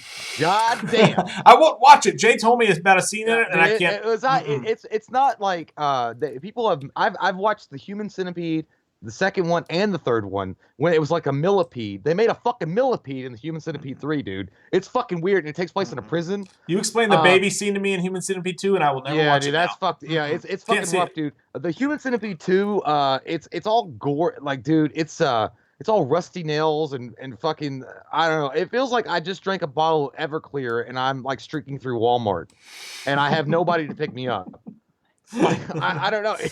It's and you're by yourself. It's fucking nasty, dude. Yeah. And the guy wears a diaper, and it's all black and white, and you could tell that. What was the director's name? What was his name? Tom Six. Tom Six, dude. He was so fucking pissed. He was so goddamn pissed about the reaction that he got from the first one. He was like, "You motherfuckers!" He got like Joe Pesci mad in Casino and said, "I'll fucking kill you!" Like, dude, this guy went fucking crazy with his camera and said, "I'm gonna show you some of the nastiest shit I could think of with some nasty scenes, keep it in black and white, and make you fucking vomit in your mouth." And that's what I feel like. That's what I feel like, because you know what? Your face makes me feel the same way, dude. Yeah, I don't think I can't do a commentary, dude. I've seen it once and I don't want to see it again. I want no part, Jim. Nothing. Vinny, thanks, Vinny. C. No counting for you tonight, man. It's got to be like it's like gonna be like a fucking vacation day for you and Courtney. Thank you so much. Says, why did Dr. Chalice really hate the androids in Halloween 3? One of them drilled Teddy first. That's true. Yeah, Dr. Chalice wants to fuck anything that moves. It's so weird, like with him though, Tom Atkins, with Dr. Chalice. I wonder if Tom Atkins, like, I know he remembers Dr. Chalice, but because he said he loved the Night of the Comet, like the best. I wonder if someone's like, "Hey, I remember you as Dr. Chalice," like, who the fuck is that? I think he's got to know by now, dude, for sure. I saw something there I want to say. Oh, Movie Obsession says, Mike and Jay, have you guys ever seen Brain Scan? We did a full-on movie review of Brain Scan, man. It's one of my favorite fucking horror movies from my youth. I love Brain Scan. Brain Scan's great. There's also a Snarling Carling. I love that. I'm gonna steal that for my Xbox gamer tag, because mine's like the stupidest fucking Dungeons and Dragons name ever. It's Maverick Aces. It was because we used to play poker games all the time. I was like, I could beat Maverick Aces online. I'm gonna pee real quick, Jay. I'm gonna pee. He says, Jay, you have more balls than I do, dude. I'm guessing that you're talking about the Human Centipede Part 2. It was quite nasty, but I was in a nasty mood, so I was like, I'll just go ahead and take a chance. I regretted it, but that's what usually it's like. Zach Street says the second Centipede is only watchable ones. I mean, I'm glad you liked it, man. Like, I just wasn't. Oh, 3 sheets to the wind. Human Centipede gets me in the mood. You got to be 3 sheets to the wind to fucking like this. But no, it's all right. I actually, the first one was kind of underrated. Hi, Snarling Carling. Thank you so much, Vanessa. Stop it, Vanessa. She says, similar to Richard Donner's Superman 1 and 2, Donner got fired halfway into completing Superman 2, and the movie came out, and people didn't like it as much. That's absolutely true. Actually, April had never seen Superman, the original, with Superman the movie with Christopher Reeve, so we started watching it last night, and I was trying to explain about the Richard Donner and that he directed it. And I didn't get to the point where in Superman 2, the confusion that happened with Richard Donner and then what they used as the actual theatrical cut. Um, Such a fantastic movie, and I really wish that Richard Donner had been able to do both films because they were incredible. But thank you so much, Vanessa. But yeah, it's definitely it's exactly the same thing. Exactly. Thank you so much, Wade's Movie World. He says, "Hey, Mike and Jay, love the channel and both of you as well." Well, we love you as well. Deep into the nights. If UK was to play Texas Tech in football, I think Texas Tech would win 42-35 final score. I believe you're right.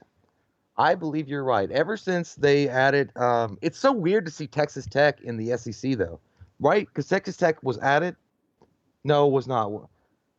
Yeah, it was. I can't remember who. There was two teams that was added in the SEC.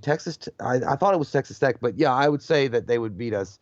Our football team, it's never gonna be BCS bowl worthy ever. I mean, I know there's always hope for it, but never ever. But it's still cool that we get to compete in the SEC and have a good time with that. And Kentucky fans are so stupid. We'll go and cheer for it either way. It's true.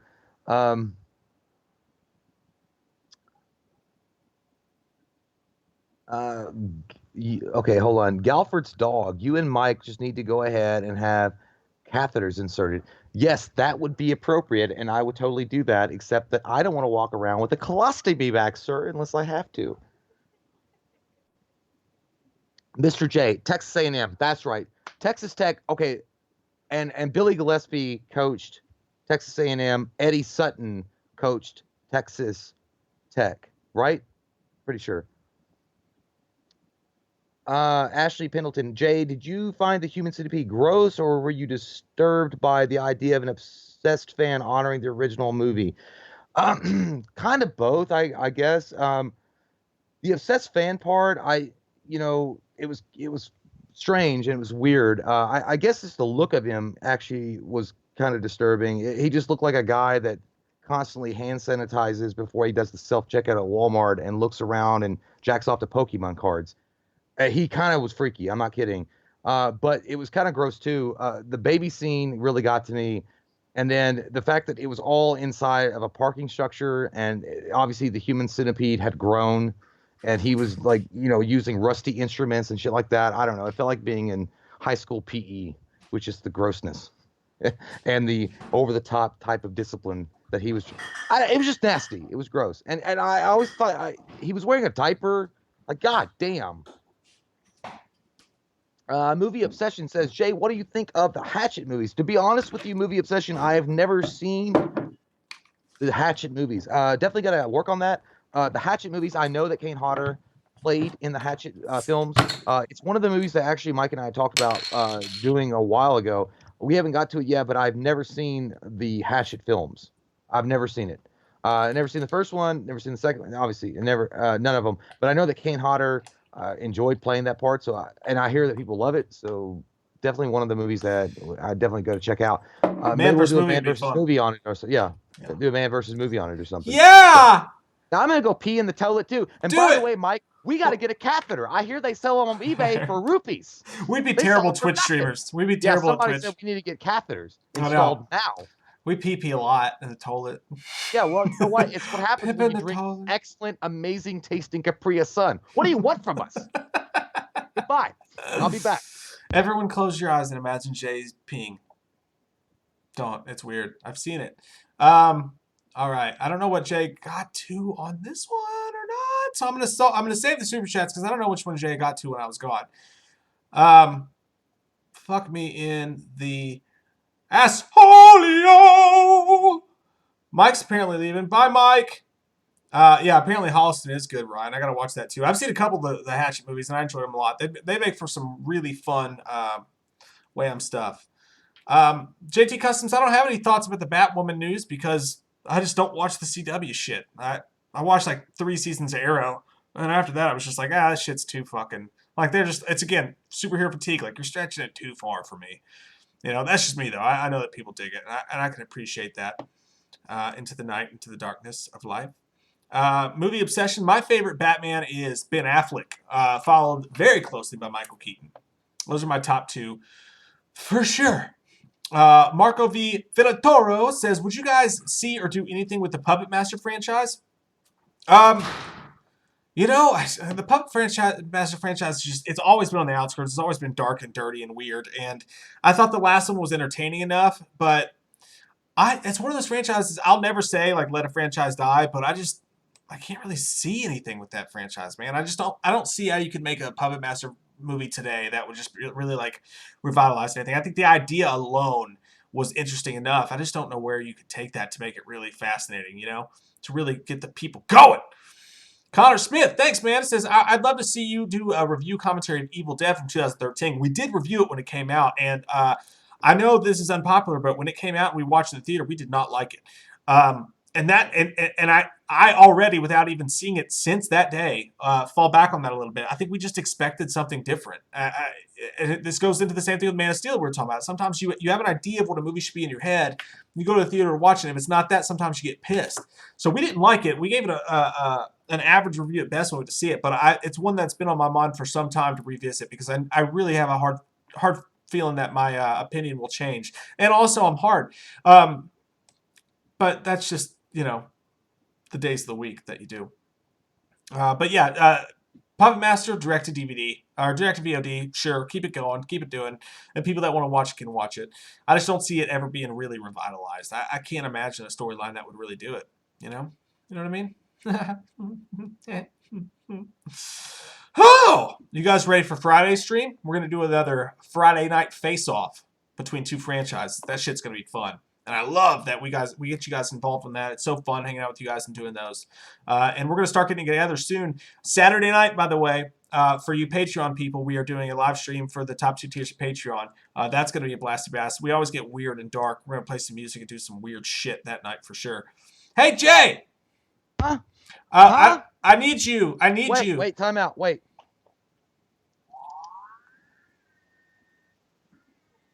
Yay! That's how I felt when Zack Snyder was released. We got one. I love this shit. I don't give a fuck if it's Playmobil or not. Do you wake up and touch it on your way to the bathroom in the morning? Just go. Yeah, dude. I do. I turn it on all the time. I love it. Yeah. What? I was going to ask you. I don't know which super chats you got to and which ones you didn't. So I got to. I think I got to all of them before I went to the pee break. Okay, let me make sure real quick. Did you get to Erica Nations about our thoughts on that? Okay, you fucking. Erica Nation said, "What are your and Jay's thoughts on BL movies or dramas, and do you enjoy watching them at all?" BL.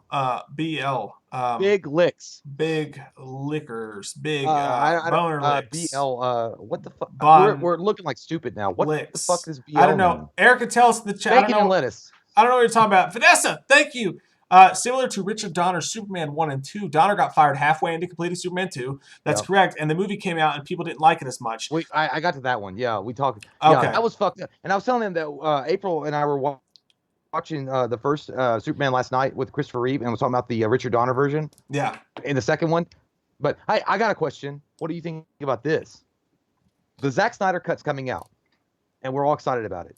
But if you had to choose, would you want to see the Zack Snyder Justice League, or would you rather see the completed version of Halloween 5 on HBO Max? There's not enough new footage in Halloween 5 to really replace it. I think, but it does. But it makes more of a completed story. Sure, I would love to see it, but I would actually go Justice League on this one because there's so much more footage we haven't seen. That's true. According to Zack Snyder, only 1/4 of what he shot was what you actually saw in the movie. So that's 3/4 of a 4-hour-long movie that we're going to get there. So I would take that one. Did you get to Wade's Movie World? I believe so. Maybe not. What is it? It said, Mike and Jay, love the channel, and both of you as well. If UK was to play Texas Tech in football, you got to that one? I got that. Okay. Because I got it wrong. I thought Texas Tech was the SEC, and then somebody corrected me and said it's Texas A&M. Yeah, Texas Tech. Because Eddie Sutton did Texas Tech. Big 12. Yeah, because Texas A&M, Billy Gillespie, Texas Tech was Eddie Sutton. Yeah. Billy Gillespie also went to Texas Tech too, and so did Oh, Bobby yeah. Knight. Did you get to Vanessa's other one about the Donner cut? Nope. I don't think Okay. so. She said Donner's cut gets released in 2006, and it was the sequel everyone thought it was supposed to be. Yeah, I mean, it took forever. I think we watched that. Yeah, but I don't remember much about it. Yeah, and it sucks when this happens to directors' visions all the time. Because if you're gonna hire a guy to do it, let the guy fucking do it, man. I never understood why they do that shit. And I love Richard Donner, Lethal Weapon. Shout out to Lethal Weapon. I really hope they make 5 with Mel and It's sexual. And Donald Glover. Or Donald Glover. Donald, what's his son's name? Danny Glover. Danny Glover, yeah. Podcast 1919 says, I hope you boys are doing well. Was awarded full custody today of my 2 boys. Super happy, celebrating, watching you guys, and Halloween 78. Love you guys. What a fucking sexual day for you, man. Zack Snyder cut comes out and has been announced, and you got the custody of your kids, man. Fuck yeah. Congratulations, dude. That's fucking awesome, man. He's having a better day than any of us. That's amazing. Yeah. All right, I got to some of these other ones. Let me see here real quick. Oh. By the way, we want you guys to know... I'm gay. Loving the dick every night and day. Gonna, start putting out a radio show talking about how much I love dick. Yeah. But I wanted to say before, we appreciate you guys so much with the chats and the super chats and stuff like that. But I want to reiterate to you guys don't have to do that. We're very appreciative of you guys. We just like hanging out with you guys, and we knew that the Zack Snyder officially announced and it was going to come out next year. There was going to be so many of you that was going to be all about it. Your shit's fucked up. Don't. Fuck! There you go. You ever seen Scanners? I was just say very appreciative of you guys. We knew that when the Zack Snyder had been announced and it was going to come out next year, that there was going to be so many of you guys coming out to support that and party with us a little bit.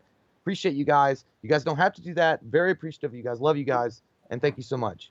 Yeah, well fucking said, man. Yeah, I reiterate the same thing Jay just said. You guys don't have to do that at all. We like to get to as much of the chat as we can, and you guys are just you're fucking amazing to us, and you've made this whole thing, this whole fucking. We get messaged all the time that we've made the this whole fucking quarantine and everything going on with COVID easier for you guys. I just want to reiterate again that you guys have made it way easier on us than you'll ever know.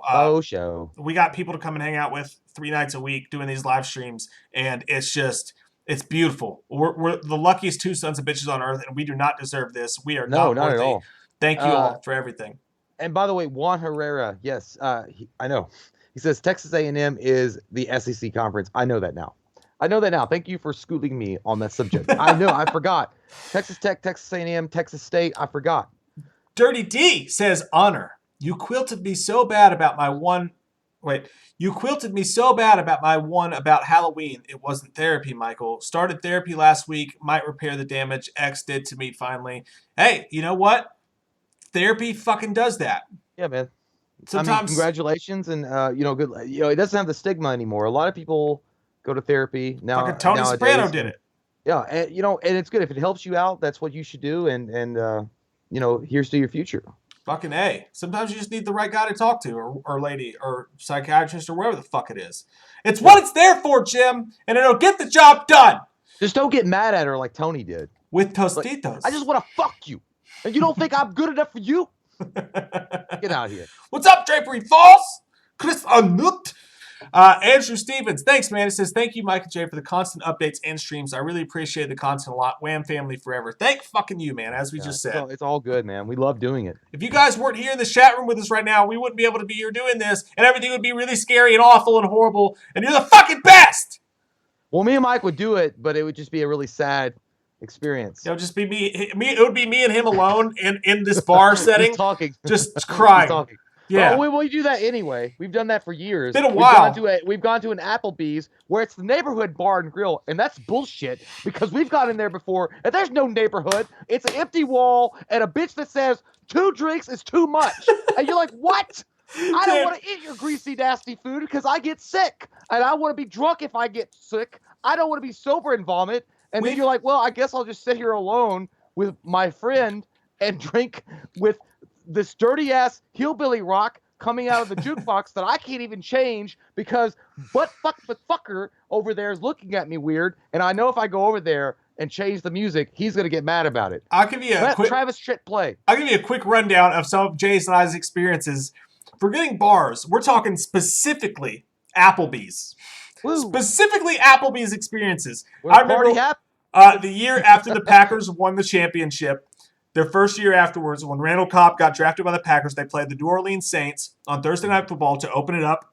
It was me, you, Katie, your ex-wife. Randall Cobb runs back the opening kick. We party our asses off. The Packers win that game. They were doing karaoke there that night. And you remember I almost got in a fight with that guy because we were singing songs and he kept coming over and saying something. I was like, fucking say it to my face. I do remember that. we get basically pushed out of Applebee's. And then the next thing, another time at Applebee's, we go to see The Watch, which we loved a lot. And this ties into the whole Zack Snyder cut thing because we went to see The Watch, and it was just me and you, and it was like a 12 o'clock showing, and we went to Applebee's like 2 a.m., and they had those wings that were 50 cents. They're like 50-cent wings, like a whole basket for 50 cents. And we're like, you fucking did it. Yeah. I knew it was the worst idea ever, dude. It's 25 cents, dog. It's 25 cents. That was the night they picked Ben Affleck to be Batman and Batman vs Superman. I remember. Because I was gonna go on the Smosno podcast that night, and they were like, they booted me because they're like, we can't have you on because Batman so it took up the whole show. You and I were talking about it. I ate those wings and I ordered them hot, and they gave me fucking wings. All they did was put pepper on them. They just put pepper all over fucking hot wings. Those things look diseased and sickened. They look like disgusting. They scraped that shit up from the bottom of a fucking Alcatraz sewer and given it to awful, you. Dude. And you're like, dude, they're 25 cents. I'm like, yeah, they're 25 cents of death. That's all you pay for it. But dude, I remember one of the experiences. I think it was a karaoke night, and I always do my go-to song is Young MC Bust a Move. And like, there's only been one bar that can speed it up to a point where I can do it because you gotta have that song playing kind of fast. But we were at Applebee's and it had like the local DJ from like that motherfucker looked like he came from the Catholic Church. Like he was like, this is supposed to be like flowed and Christian. And I was like, all right, can I do Bust the Move? And he was like, what's that? I was like, Young MC. And he was like, And he typed. He's like, I guess we have it. And I did it. Dude, it started out. I felt like I was reciting poetry because it was so slowed. It was like, this here's a jam for all the fellas trying to do what those ladies tell us. Get shot down because you're overzealous. Play hard to get. Females get jealous. Okay, Smarty, go to a party. She stole my cat. Yeah, and I was like, then I kept going like, hey man, can you speed it up? He's like, okay, and he would go like half speed. It was like, It didn't do anything. I was like, it sucked, and I wanted to walk away from the stage. But yeah, dude, Applebee's sucks balls, and that usually has been the ire of Mike and I's tenure. Like, if we go to that bar, we're in bad shape. Me and Mike are either having a fight, and we have to talk things over at the neighborhood bar and grill. We have to talk things over at the neighborhood bar and grill. Many or fights have been settled at the Applebee's. Yeah, maybe at the Applebee's at high noon. We'll figure it out. Mike will be like, I swear to God, back in the day, Mike and I'd be like, hey man, you just want to go to Applebee's and get a couple drinks? We'll talk about it. Let's do it, man. Let's go.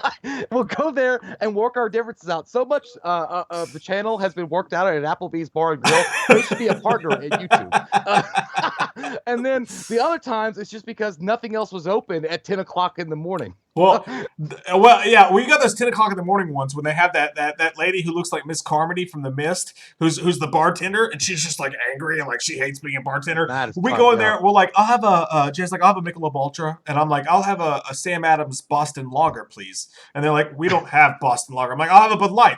She comes over, we drink one beer. She's like, y'all want any food? We're like, no, we're having a quick one before the movie. Her. And then she comes back over and she's like, and there's like, can we just get a second light beverage, please? And she's like, no. Under the statutes of 274, I can't serve you more than one alcoholic beverage if you've not had anything to eat. And we're like, 5 years for some weed? Damn! She was trying to recite the code from the TV show Jag. Like, she was like, Section 2B of the code of 507 of the Navy Alliance. You can't have 2 beers without ordering food. It's like, you're just trying to get a leg up. I'm not fucking. And I was like, dude, we always do this thing. Like, we're not gonna say shit because we're pussies.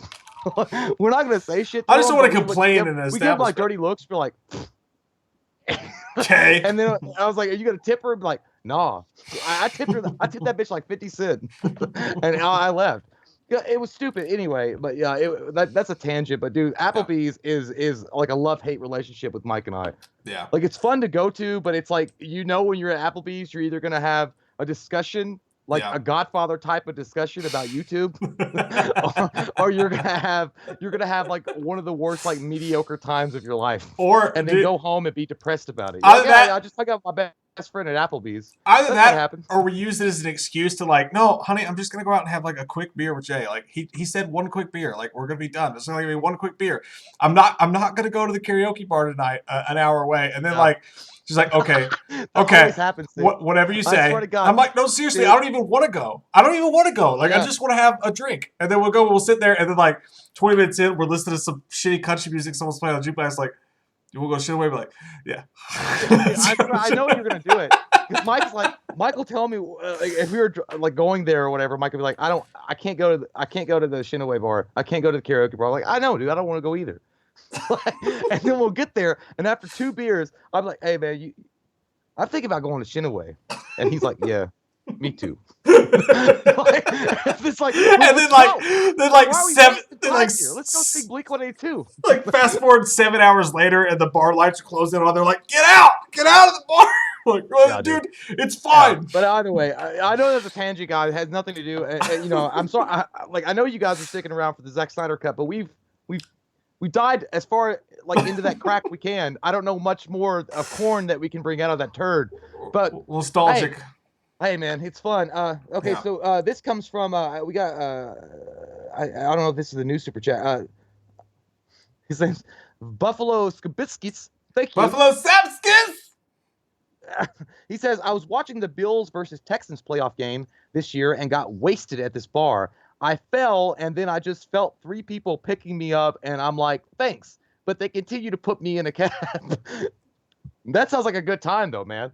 That's like, awesome. Like, I know it's one of those things, like, when you have that happen to you, and you're like, oh, thank you so much, I'm not drunk. But then you feel, like, elevated by the wind, and you know somebody's carrying you, like, well, you just take care of me. I'm good.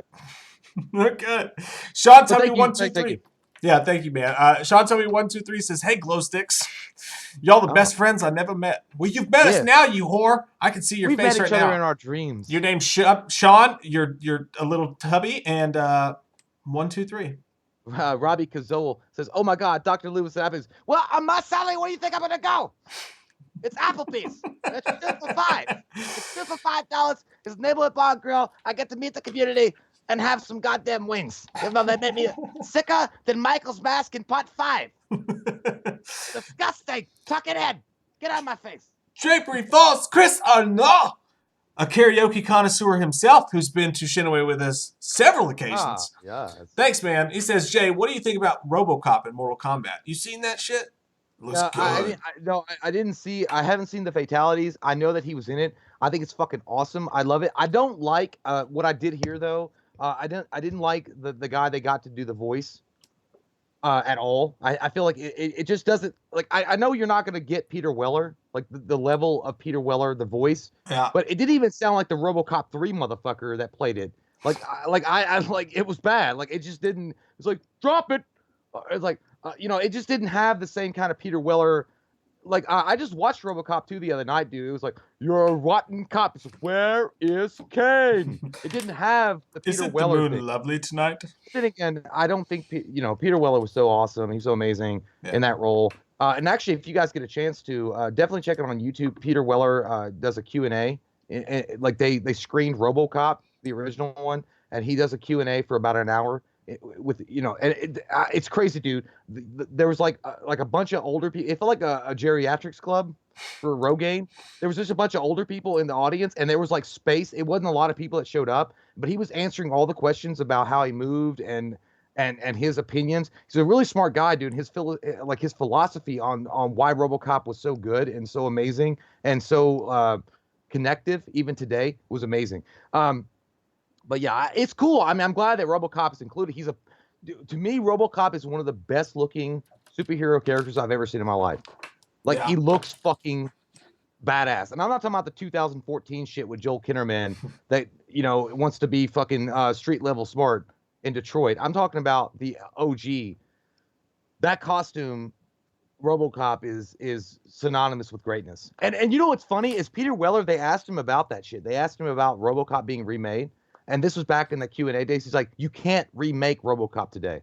You cannot remake with Paul Verhoeven's vision. You cannot make that movie today. I read the other day. And I'm like, I gotta agree with it. I read the other day on Facebook that some guy went to meet Peter Weller, and he was a huge dick. They said that he was throwing markers at his handler because they were out of ink, and then it was just like kind of rude to him. I hope that's not true. Paul Verhoeven or Peter Weller? Peter Weller. Okay, wait a minute. Nick Murdoch, if I'm an asshole and I'm dumb, I'm sorry. He says, Jay, it is him. Okay, so does Peter Weller voice the RoboCop character in Mortal Kombat? I didn't think he voiced him. If so, he must have fallen off. Now I'm fucking an asshole. Yeah, like that guy stopped smoking cigarettes. Because it did not sound very good at all, and he sounded like he half-assed did it. And I'll tell you what, I think it's true because Peter Weller himself had said he loved RoboCop, he loved the significance of that film and what it meant to society when it came out, and like the impact that it had. And they asked him about RoboCop 2, which I personally liked a lot. I thought Kane was a great character, but he said they paid me a lot of money and I came back and did the movie. 2 was dope. Yeah, 2 was great, but Peter Weller himself is like, they paid me a lot of money. I came back to the role. He doesn't have the memories that he had with RoboCop 1. And you know who directed RoboCop 2, dude, is Irving Kershner. Yeah. And he's still, I don't know. I was gonna wait and see who spoke first. No. I'm just saying. All I was gonna say, dude, it's crazy how shit changes over time. Because I put this on the We Watched the Movie Facebook group. If you guys haven't joined that shit. But I put this on the We Watched the Movie Facebook group. Dramarama, the band that did the song "I Give You $100 Bills," the thirstiest song of all time. Anything. They soccer music. Music. The thirstiest song of all time. They just put out a new album. Dramarama did, and they put out a live, and it sounds completely different. When you hear him play it live, it's good. I mean, when you hear him play it live, it's kind of countryish sounding, but like blues country, like Johnny Cash type shit, But when you listen to the actual recording, they still sound like they kind of have that punk '80s influence, like kind of like on the outskirts. Guys, check out Dramarama's list. It's weird how stuff changes. We're talking, 20, 30 years. It's crazy. And of course, Peter Weller's voice changed too. Kenny Long. Well, 1 second. Glenn Harris. I know, dude. And I actually said that back in the day. He says RoboCop remake sucked. Yeah. Yes. I think it was terrible. I did like it better the second time. They lost something in trailer. It was great casted. Jackie Earle Haley was in it. Michael Keaton was in it. It didn't have the same impact. I felt like they were trying to go for more of a clean. Once they made that shit PG-13, and they were doing a recycled fucking Dark Knight costume, it lost all credibility. I'm like, dude, you guys are trying to make a buck really quick and make a superhero movie based on the Marvel formula. It's not going to work. I will say it's better on rewatch than it was the first time. It's not bad. I actually watched it the other day. Yeah. But it's still bad. Still not good. Yeah. Katie Long, thank you so much. Seriously, Katie Long, thank you. Says, became a top tier Patreon tonight. On top of all this, you kidding me? This just. Thank you, Katie. She says, now I'm fully activated. I can feel the power running through my veins. Love you guys. Love your fucking faces. Oh, dude, I'm about ready. The Warriors talk to me tonight. Pulling down the cosmos of the energy, and I can feel it pulsating through my veins. Hulk Hogan, you can't fight the ultimate warriors, and we will find a way to make you understand that the Big Bang happened because the warriors wanted it to. Parallel universe. Thank you so much, Katie. And thank all of you guys for hanging out with us tonight. This has been fun as fuck. IceStorm5150 says, hey, just got here. Want to let you guys know that you lick Wang. You fucking suck, and I hate you. Also, any hope of us Green Lantern fans getting some love in the Snyder Cut? Green Lantern, and I hope it happens. There was talks, I remember, before of like a Green Lantern sighting or something to do with Green Lantern. That's a really good point. Yeah. I think maybe now, Maybe now it could happen. I don't know why. Like, do you remember the guy that they? Because I remember we were following the Justice League movie. There was a guy that was cast as Green Lantern. He was supposed to appear in a bomber jacket. Yeah. Like, he didn't become Green Lantern. Like, it was Hal Jordan, but I don't remember the guy that was cast but there was supposed to be like at least a cameo of Green Lantern in the film. I think I heard something like that. Yeah, sure. Like, man, he was wearing a bomber jacket and he was doing the his Hal Jordan was an Air Force pilot or something like that. Yeah, dude, and I'll also be real honest with you. Mike and I know you guys are about ready to go with pickaxes towards our Gucci's, but we weren't like we didn't hate Green Lantern with Ryan Reynolds. I didn't hate it at all. I know why people kind of had like a standoffish attitude with it, because it kind of just threw you in the middle of it and didn't really explain. And the fucking suit was terrible. The CG shit was awful. Even though you could stare at Ryan Reynolds naked for like ever and just get a boner for like 10 years. But even Ryan Reynolds, like the fact that they went that route was awful. But they had a great Sinestro. The guy that played Sinestro was awesome. Mark Long, yeah. Yeah, he was great. And I feel like Ryan Reynolds could have played that part. But I feel like also Ryan Reynolds could have been a really good Kyle Rayner. I don't remember. Hal Jordan. I always picture Hal Jordan being an older guy. Like, not like super old, but more like in his 30s, mid 30s, late 30s kind of guy. Honestly, I could see Hal Jordan being played by the guy that did Dick. The wiener, the guy that did Quiet Place, Krasinski. I feel like Krasinski could probably pull off a really good Hal Jordan. I feel like he's got enough sincerity in him with some comedy involved that he could pull it off. But yeah, I'm excited. I hope that they throw in some Green Lantern, because, dude, honestly, in the very beginning, even of the Joss Whedon version, Zack Snyder bullshit, you saw Green Lantern flying through. Remember in the very beginning of Justice League, you see them fighting against Steppenwolf. Yeah. So, yeah, dude, I don't know why. Yeah, but whatever. Like, I hope we get some some Green Lantern extra footage. That'd be cool. So do I, you dirty whore. And that concludes us. Buffalo Snapskis wants to say before we go that Peter Weller has a PhD. I know he does. You can tell. Pretty hard dick. Is and he's got a dick. He'll stick it right in your Robo Gucci. Yeah. But he's smart as fuck, dude. And I almost, like, when I was watching that interview with him, he almost felt like he was being condescending or a little bit not condescending and about himself when he was explaining art and movies but he's smart. He's a smart guy, dude. I think he got his PhD in art history. Yeah. Smart fucking dude. And by the way, somebody asked me, Andrew Wolf, Jay, are you a Lantern fan? I think Green Lantern is an amazing character. I love Hal Jordan. I love the Phalanx series. Not Phalanx. When Hal Jordan became a bad guy. I love that series. Blackest I love Night? Hal Gardner. Huh? Blackest Night? Yeah. Something like that? Yeah. No, the Blackest Night was a good series too. But there was one. What the fuck was his name, dude? When Hal Jordan became a bad guy, dude, it was actually. I know what you're talking about. Like, I thought it was in Blackest Night. I know what you're talking about though. Yeah. Yeah, it's great. Yeah, I love Green Lantern. So. Bye, Andrew Contreras. We're leaving too. We're out.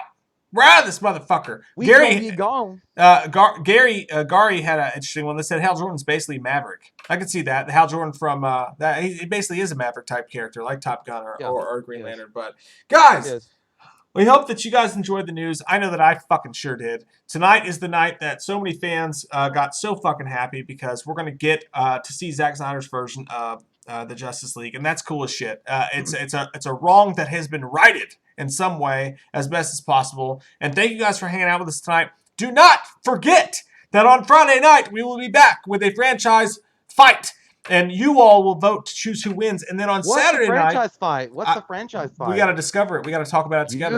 Maybe Scream. We gotta go deep in Egypt's crack and find out what's happening. Talking Scream versus Hellraiser. I don't know. We're gonna fight some franchises. Shay and I will. We're gonna go to the bathroom and play swords together, and we'll figure out who wins. And then Saturday night for you Patreons, Top 2 Tuesday Patreons, we have an intimate night with Mike and Jay on Saturday night where we play music. We play music. We fucking hang out together. It's going to get real nasty. real nasty. And then, of course, we're also going to be doing a Patreon stream later next week, doing all the top tier Patreon reviews. But point is, thank you guys for hanging out with us tonight. Everyone who's hung strong with us, this has been fun as fuck. We're so glad we have you guys to spend this this quarantine with. We're some lucky fucks to be in the position to have an awesome community like we do. One last one. Sutter Gillette says, Jay, thank you so much. He says, Jay, were you thinking about Parallax? Yeah. Yes, Parallax. Fucking great character, great villain. Loved him. Awesome. He looked cool too. Yeah, he did. He looked awesome. Yeah. He looked dope as shit.